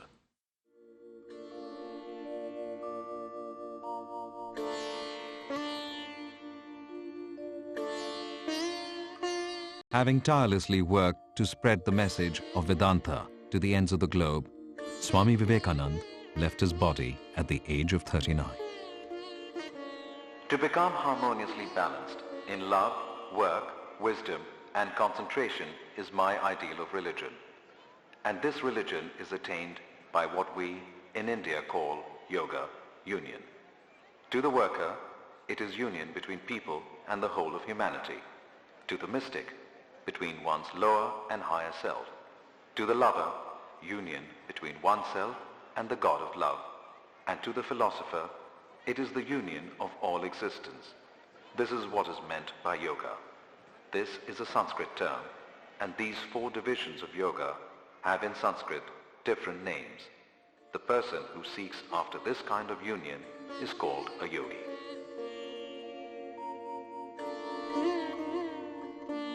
Yoga in the modern day world, it's becoming so popular right now because it's the very antidote to a lot of the maladies and difficulties that we're having in our world. Isolation, stress, anything that does with, it sort of has to do with the illusion of our separateness again. So yoga is an amazing answer to all of these calamities. The amount of strife and war that's taking place. People need to go in. People need to go in. They need to find a way, in some sense, to entertain themselves by going in, because we're destroying the world. And I think there's no question about that. Because we're all going to die. You know, the mortality rate is still 100%. It's 1 per person. And so, to me, the real question is not simply how long can we prolong dying, but how can we live more fully? How can we live in ways that really are joyful and peaceful and easeful? I think our society is, you know, encourages perfectionism, and that's what I worry about in young people. You know, they're all trying to be, you know, perfect in sports or perfect in dance, and a perfect girlfriend, a perfect boyfriend, perfect clothes, perfect hair, perfect. And I think if young people could start doing yoga earlier in their life, just in terms of having fun, and then do shavasana at the end, teach young people how to relax, and again, that there's something more to life that we experience on the surface, I think that you know, they would have a much happier life. And having that double vision of seeing both the interconnectedness and the unity as well as the duality and the diversity, to me is what allows people to really enjoy life to their fullest. Because then you can really play with life. You can enjoy things when they come, you can enjoy things when they go. You don't cry so much when they leave, because it's all part of the same process, the same dance, the same joy of living. The shift has had a healthy response, both towards their own lifestyle, but also towards works of charity. So you do get people saying, what am I hoarding this for? It's time for me to share this with someone else. So if we could master mind, we would have untold worlds open up to us.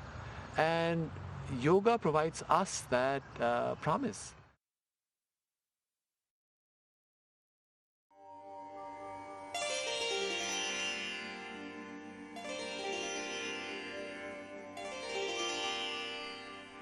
By the late 1800s, India was firmly under the grip of the British colonial rule. Perhaps one of the most fateful invasions happened when the British started the British Raj in India. With it came a whole new value system, a whole new education system, and in a way, the systematic undermining of native Indian culture. Disciplines like yoga were driven to near extinction. It was the work of a few Hindu faithfuls that breathed vitality back into yoga. The heritage of India was very high. But unfortunately, not only the British, but the Muslims also who invaded our country made our subject, our heritage to die to a very great extent. And the influences were so much from their religion. So it was a very hard task for the lovers of the original heritage to maintain it. So it was scattered here and there.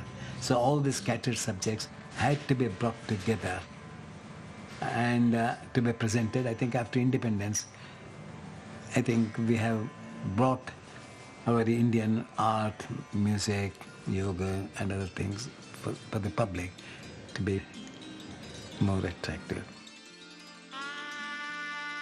The physical yoga that the West has embraced can be traced back to the single-minded effort of one Brahmin yogi, Tirumalai Krishnamacharya.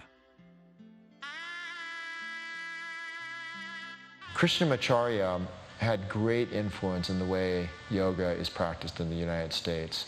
4 of his main students, Iyengar, Pattabhi Jois, Deskachar, his son, Indra Devi, had incredible wide influence on introducing yoga to our culture. 100 years from now, yoga will be India's gift to the world. In 100 years from now, people will acknowledge yoga as the greatest gift from India. He had said that. I think my father was able to smell what was happening. Although he never set foot in the West, Krishnamacharya's work formed the foundation of nearly all the physical yoga practiced in the world. He took postures out of obscurity, researched and refined them to perfection and brought them to the public stage.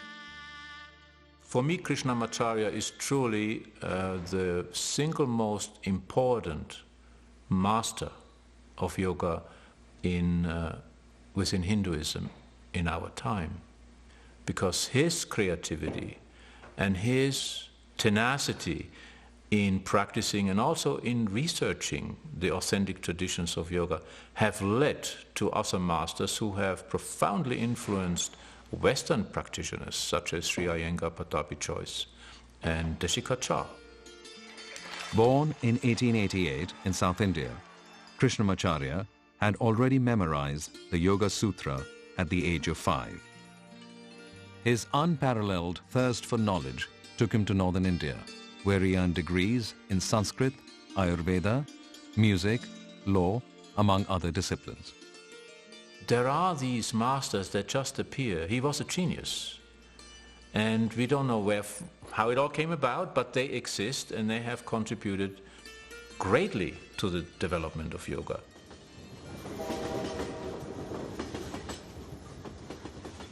His yearning to study yoga led him to seek out one of the few remaining masters in Hatha Yoga, Rama Mohan Brahmacharya. Living in a Himalayan cave for 7 years, Krishnamacharya drank in all the yogic teachings. It is said that he mastered 3,000 asanas, advanced pranayama techniques, and many other practices. In the wilderness, he developed the grammar that would later define the yoga of the West. Honoring his guru's request, Krishnamacharya emerged from the caves, determined to spread yoga to the world. Krishnamacharya's wish and his gift was that he wanted to bring yoga from out of the caves, out of these palm leaves, and bring it into the mainstream. And I think he's done a good job.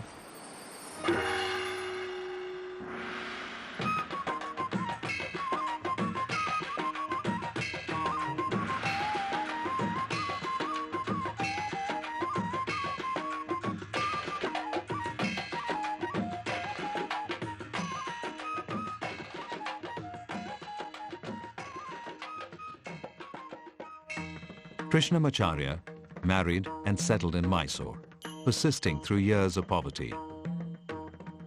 In 1931, he landed a position teaching Sanskrit and yoga at the Sanskrit College in Mysore. The King of Mysore, a proud supporter of the Indian arts, sponsored Krishnamacharya's yoga demonstrations across the country. These exhibitions cast a new spotlight on the power of yoga. In 30s and 40s, when he felt that yoga and interest in it was in a low ebb, he wanted to create some enthusiasm and some faith in people. And at that point in time, he did a bit of that kind of circus work, something like that, as you would say, to draw people's attention. Later, through the king's generosity, Krishnamacharya opened his yoga school at the Jagan Mohan Palace. He was teaching at the Jagan Mohan Palace there, at a yoga class, and he was very well known, very famous, supposed to be a very good yoga teacher. वो तब मेरा उम्र था 14, सिर्फ 14। हम 5 लोग, उसमें कृष्णाचार्य जी का सबसे पहला शिष्य मैं हूँ। उनका नाम लेके हम अब कुछ भगवान के नाम बोल रहे हैं। मैं इसमें शीर्षासन कर रहा हूँ और हमारे फ्रेंड महालिंग भट्ट इसमें वे भी शीर्षासन कर रहे हैं। He is this great scholar of 13 languages. So he has given all the knowledge of this yoga, all the corners and nook and corners of this secrets of this yoga to us. Thus, Krishnamacharya's golden years began. He developed posture sequences called vinyasa that enhanced physical fitness for all ages. His yoga teachings may have been influenced by other physical arts taught at the palace, including gymnastics, Malkam,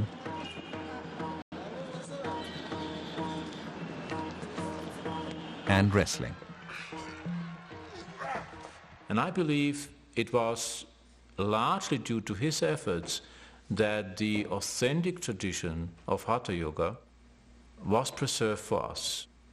There were other teachers that brought Hatha Yoga to the West, but no one has done it in the depth he has, and with such versatility.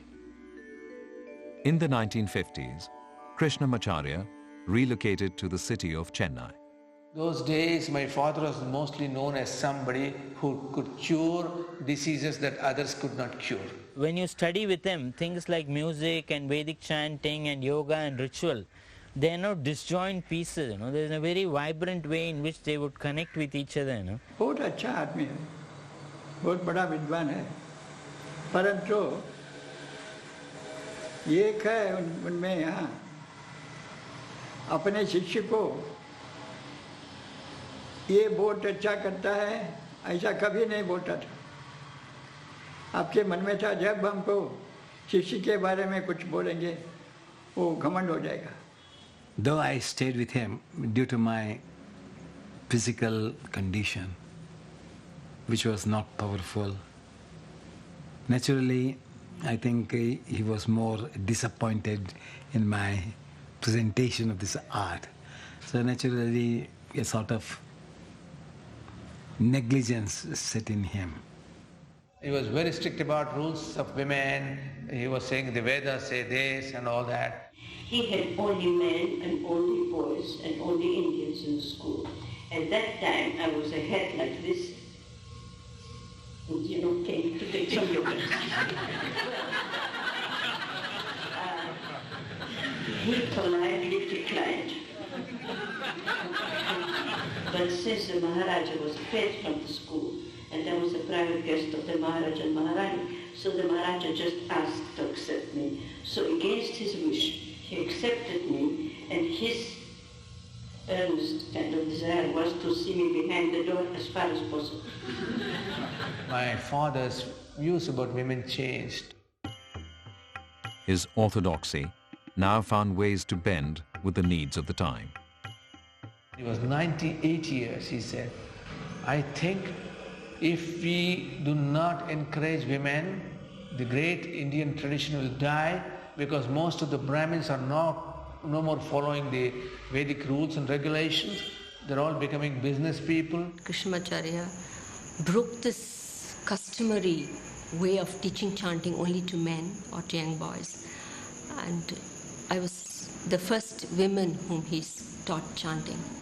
It created a big commotion because many acharyas, like traditional Shankaracharya, all said, how can this learned person allow women to do Vedic chanting? Is he insane? My father said, if anybody wants to fight with me, they're welcome to fight. Because I know what I'm doing. In difficult times, rules have to be modified, because in difficult times, every rule has an exception. This has been my father's transformation from a very traditional, strict, anti-women point of view to pro-women. He always said, women are the future, youth are the future. Invest on women and youth. My feeling is that my father, Sri Krishnamacharya, represented every wisdom that India has contributed over centuries. What a grand master he was. The thing that struck us all was that we were all fidgeting, but here this man of 80 sat straight for 3 hours and only moved his head and his hands. And we were all in our 20s, and we couldn't sit still for 5 minutes. He was such an independent person. He never liked to depend on anybody else. My guru, Ishtamacharya, very strict man, very cold, very strong. He had this extraordinary capacity to accept people as they are, start from where they are and go on. I think he was the last great link to the real deal on what, yoga really is, and he showed his brilliance by applying his knowledge to fit, society. Very rare to see someone at that age who could be just about aware of everything that was going on around him, and also being so fit to be able to fend for himself. So he was not just a memory of ancient Indian wisdom, he was the light of the ancient wisdom which he could spread and share to everybody. My regret has been now that I started to be his student rather late. If I had learnt a little more, probably I could have shared a little more. What I miss most, I think, is the friendship, a close friendship with the wisest man I've ever known. 4 months and 100 years old, the Grand Master peacefully slipped away. He empowered women, children, and nation through this profound tradition. Thousands through him and millions through his disciples have been linked to the age-old art of yoga.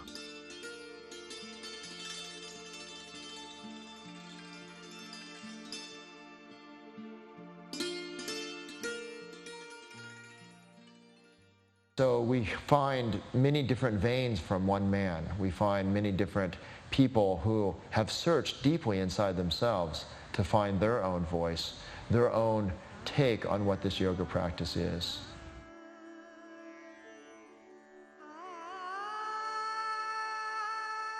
Born Xenia Lubinskaya in Latvia, Indra Devi brought yoga to the US shores before anyone knew much about it.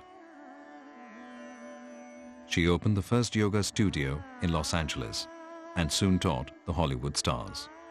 That was somewhere in the 30s. So before yoga was very popular at all, in any big way, Indra Devi came here and started a yoga center. And a lot of celebrities came. Indra Devi was the first woman and foreigner to be taught by Krishnamacharya. A close acquaintance with the royal family of Mysore led to an introduction with the revered guru.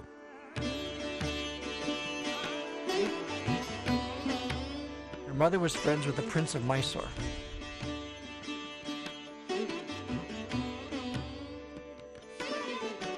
Indra Devi was traveling to India, and when she met Krishnamacharya, he had not taught a woman before, like as a teacher. So she asked, and he didn't want to do it. So the Prince of Mysore liked Indra Devi's mother and said to Krishnamacharya, "You will teach this."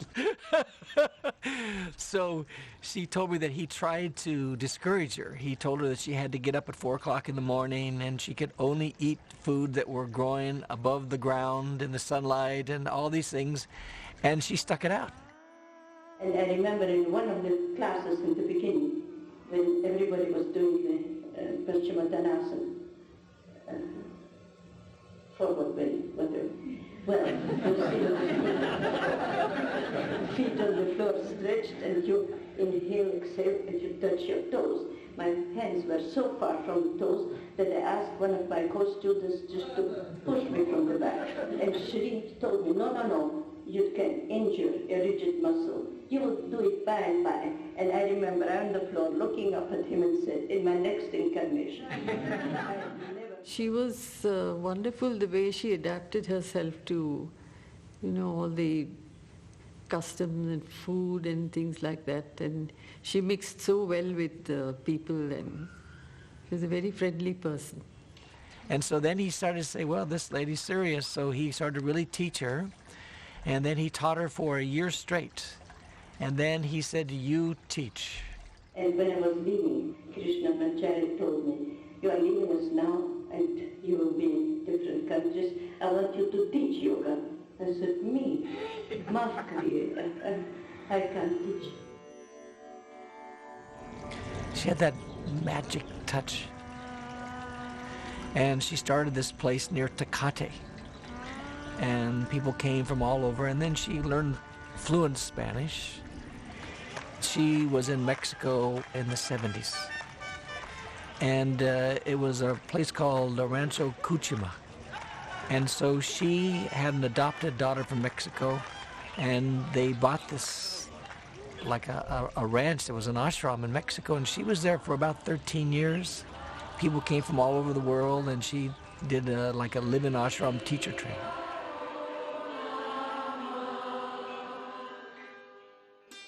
In 1985, Indira Devi moved to Argentina and opened 6 centers across Buenos Aires. There was a man named Fierro, Fierro, who was kind of like the Elvis Presley of Argentina. He was like the Julio Iglesias. He was a rock star, and he felt that she was his adopted mother from another lifetime or something. So this Fierro would have a rock concert, and then he would announce Mataji's yoga class next weekend, and 2,000 people would go to her events. Then in Argentina, she became to the status where she had like a diplomat pass when she traveled on airplanes and things. I'll never forget going up to Mataji, and she was standing at a kind of a crossroads at this near this hotel, and people were coming up to her, and I saw her converse clearly in 7 different languages. 7 languages. I was counting. Her native tongue is Russian, and then Swedish, and English, and French, and Spanish. And she knew several Indian dialects. What an incredible woman. She really lived long enough to know the real masters like Sri Krishnamacharya, like the great Swami Shivananda, Paramahansa Yogananda. She was like personal friends with these people. And she also had a gift that wherever she went, somebody wanted to meet her and interview her. She was always in front of a camera somewhere, and she was a natural. And she always insisted that you don't speak negative about anybody. She would, if you were talking and started some gossip, she would leave the room. She also was very physical in her 80s and 90s. She was teaching and doing the headstand.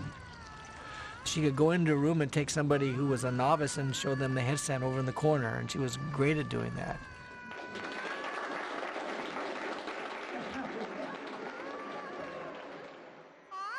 From the 1930s to the 21st century, Indira Devi dissolved all cultural boundaries to share her yoga teachings. She exited this world at 102 in Argentina.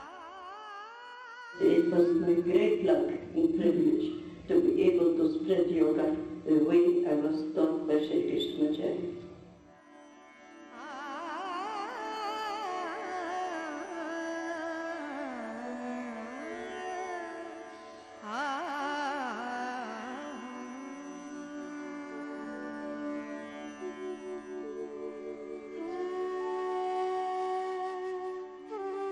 Among all yoga masters, B.K.S. Iyengar has played the most significant role in the introduction and spread of yoga in the West. I was born with the gift of illnesses, one after the other, from birth. So those gifts of unfortunate ill health made me to take to yoga. I was suffering from influenza, malaria, tuberculosis, typhoid, and so on and so forth. Then I thought that is it worth living, depending on someone forever. So fortunately at the age of 16, because I have not gone to school also regularly due to ill health. So my brother-in-law, my sister's husband, who had returned from the north, said, why don't you do some yoga, you may improve. So I thought, I believed it and I took to yoga. But it took me 6 years to recover health. It was not until one of Krishnamacharya's star pupils disappeared before an important demonstration that Iyengar's yoga destiny took a turn. He was the only hope for a substitute, and Krishnamacharya began to teach his young brother-in-law seriously for the first time.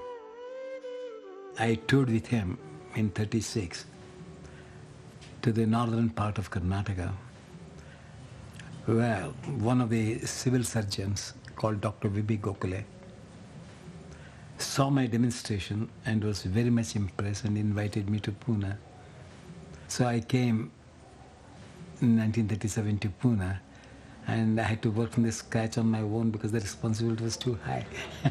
How to present yoga to the public. So I had to work very, very hard to find, because it's a very dry subject. In 1930s, 40s, there was no interest in this subject at all. Of course, today is a different matter. Teaching yoga provided only a meager living. Iyengar's wife, the late Srimati Ramamani, became his pillar of support in his devotion to yoga. He used his own body to design and refine advanced postures. Precisely detailed asanas, and the use of props became his signature. Iyengar's innovations made yoga available to practitioners of all levels. People had their own way of presenting my subject.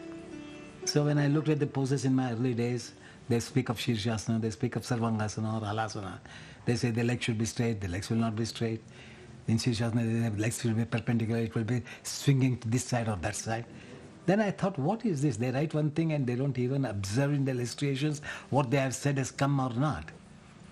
That's why I thought, no, I should make something for make people to get, attracted to this subject. So as you make a tasteful salad, so I have to put a lot of ingredients in the salad of yoga for people to get attracted to this subject.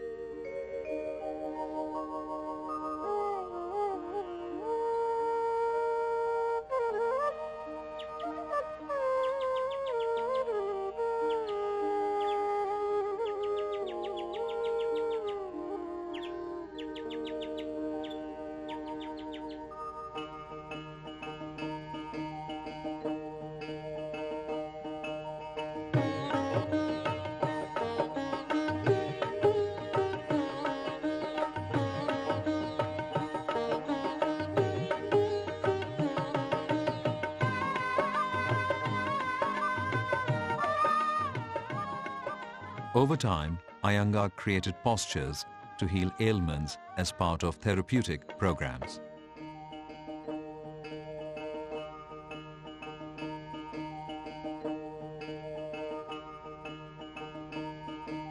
No matter what style teachers may have been trained in, they credit Iyengar's work for alignment of body, precision of poses, and modifications. And only in 1954, I went first time to England.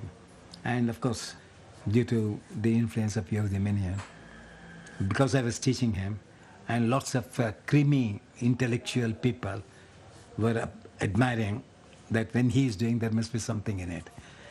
So I started to give the subject to these intellectual wizards of the West. And through them, then I went to the middle class people, average intellectuals, and then I made it popular. Only in 73, when Yehudi Minion suggested Mary Palmer, because she was a musician, and there was a good relationship. She said, you go and learn from him, then you realize what yoga is. So she came, learned, and then she invited me. Mary Palmer is my old student. The most positive influence, perhaps, was the fact that this book came into my hands. It led to a meeting, actually, with Mr. Iyengar. The Y at that time, Ann Arbor Y, gave me a very good start, publicity and all, and I made arrangements to give lecture demonstrations, which I took the advantage and presented where the Americans started getting now. There was so much electricity in the room, and for me, it opened up a new world, because for the first time in my life, I felt like I was seen by a spiritual teacher, that he cared how we were practicing, and he was determined that he was going to get us to understand his method in a very short period of time. Guruji is a fantastic teacher, and that was appreciated by not only yoga followers, but people who came just to watch him teach. So there is a diversity in our body, and when we can bring this diverse body into a single union, then the person who does himself, having realized the diversity and bringing out unity in that diversity, naturally it is very useful for him when he spreads the art of yoga, how to bring the diverse people to unify with single thought of understanding the intelligence that flows in the body, the understanding of the prana, which creates that energy for the intelligence to enlighten more and more. And I think yoga is the only subject where the universality can be built in a diverse ways of living. I started for health, and then it became a dedicated service to humanity.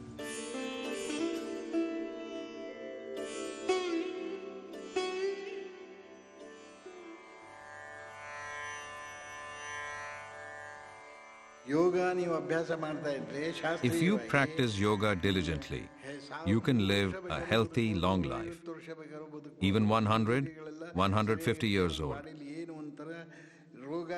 What is also said is that your entire body will be free of disease and illness.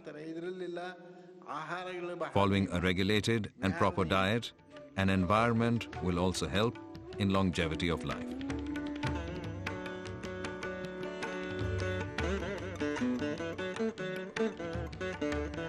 Patabi Joyce started training with Krishnamacharya as a young boy and later continued as a student at the Sanskrit College in Mysore.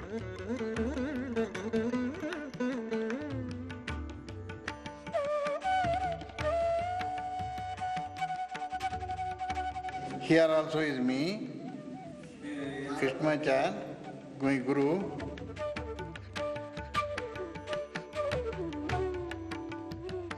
Patabi Joyce developed his guru's physically demanding style called vinyasa. It entails a flow of postures linked by breath, requiring tremendous flexibility and strength. Vinyasa has tremendous appeal among body-oriented practitioners. He has attracted a large Western following. The tapas or heat it creates is said to purify the body. Practitioners travel from far and wide to attend his teaching tours in the West.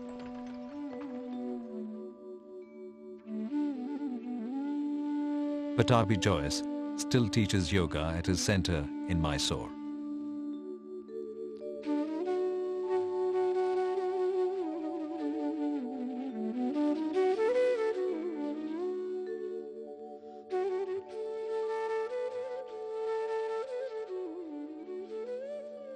Chitta vritti nirodha. Chitta means your mind. Mind controlling capacity, that is yoga.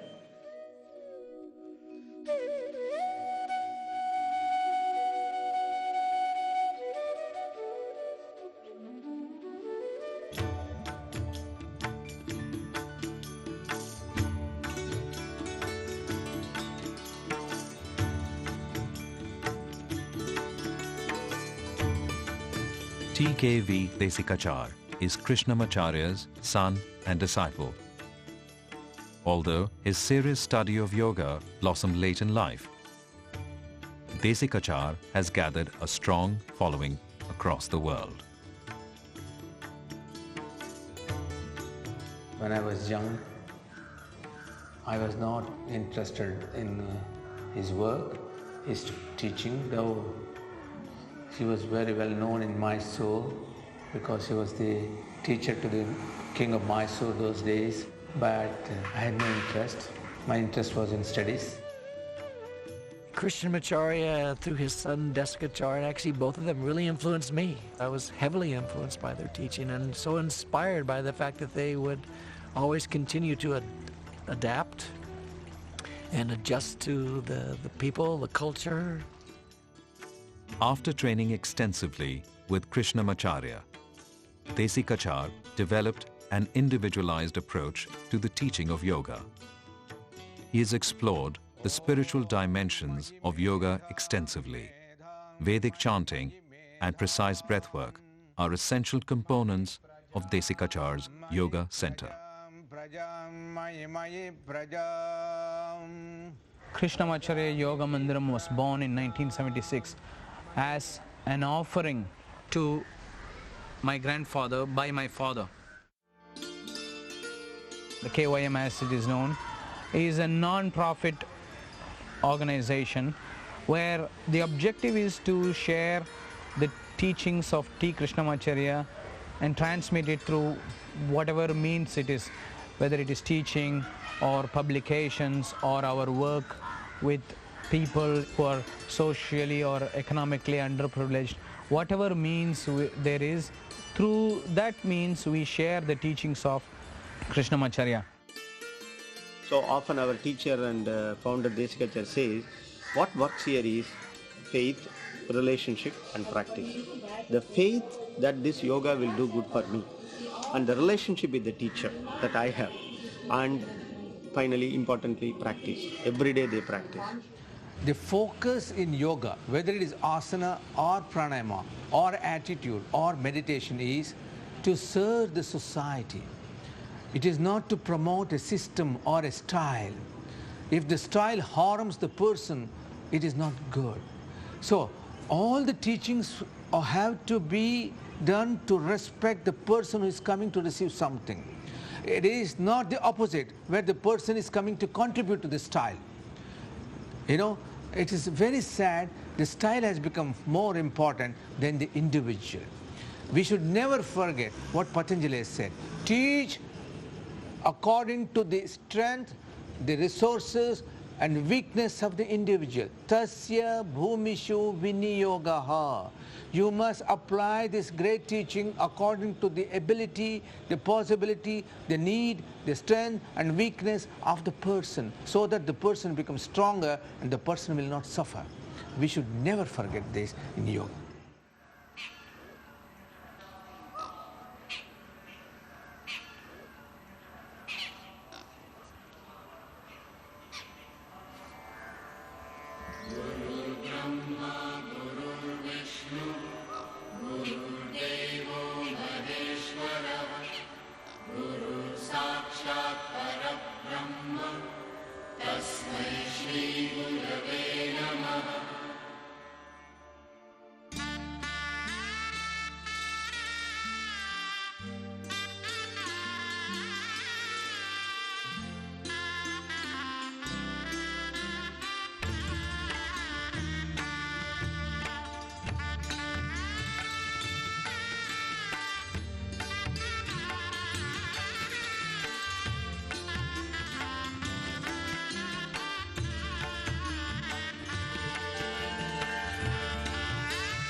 Vedic teacher or the yogic teacher, the guru, is always more, because here is the person who has embodied the wisdom of yoga.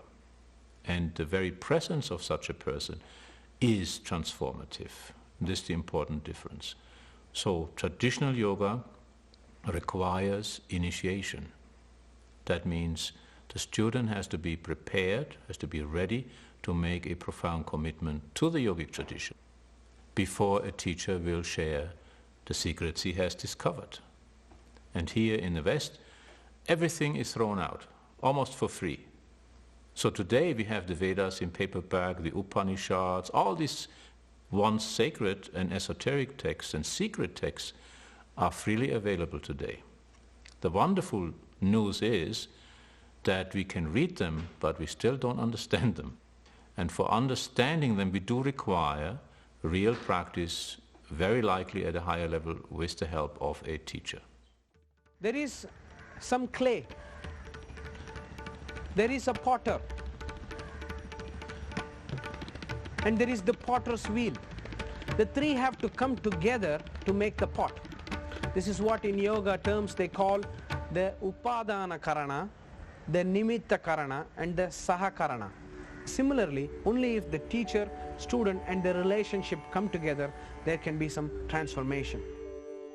As a teacher, you have the absolute, and I consider it a sacred obligation, to give the opportunity to students to discover more. If you don't do that, you're not a yoga teacher. So therefore, study, number one for me. If you don't know yoga, don't teach it. No doubt I've said my asanas are my prayers, but now I say practice is my mantra. If only the progress will come as one goes on practicing. If the practice is not there, stagnation sets in, and we will be carried away only by our intellectual power. And that is, the moment there is an intellectual power, it is nothing but ego cult. So practice, practice, practice alone makes the intelligence to be humble. Sometimes I'm asked, what is the point of yoga? It was created 5,000 years ago. How can it be relevant today? My answer is always the same. It was created by human beings, for human beings. The human condition truly has not changed. We are still afraid. We are still experiencing envy, jealousy, anger, all the elements that make up ordinary human life. Yoga has provided a way of transforming all of that. And it hasn't changed in its relevance whatsoever.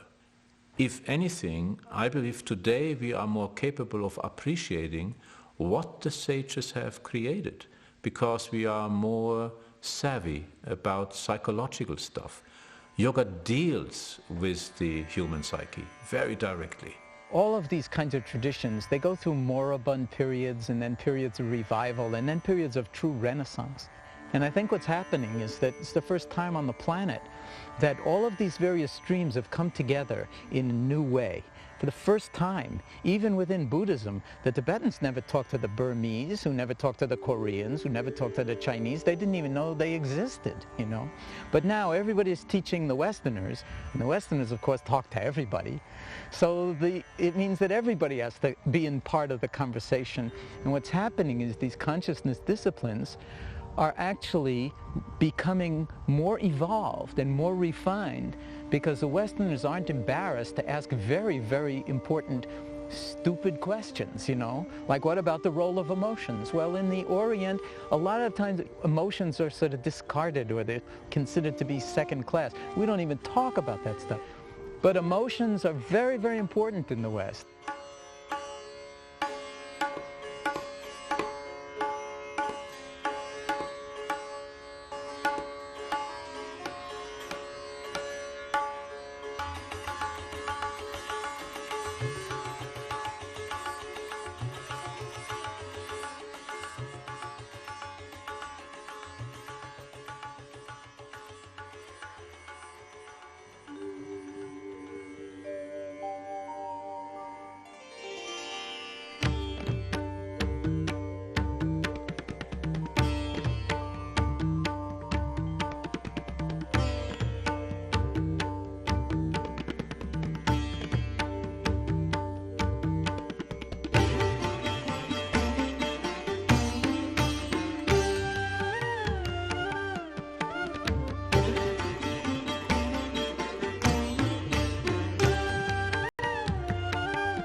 I believe our job is personal transformation.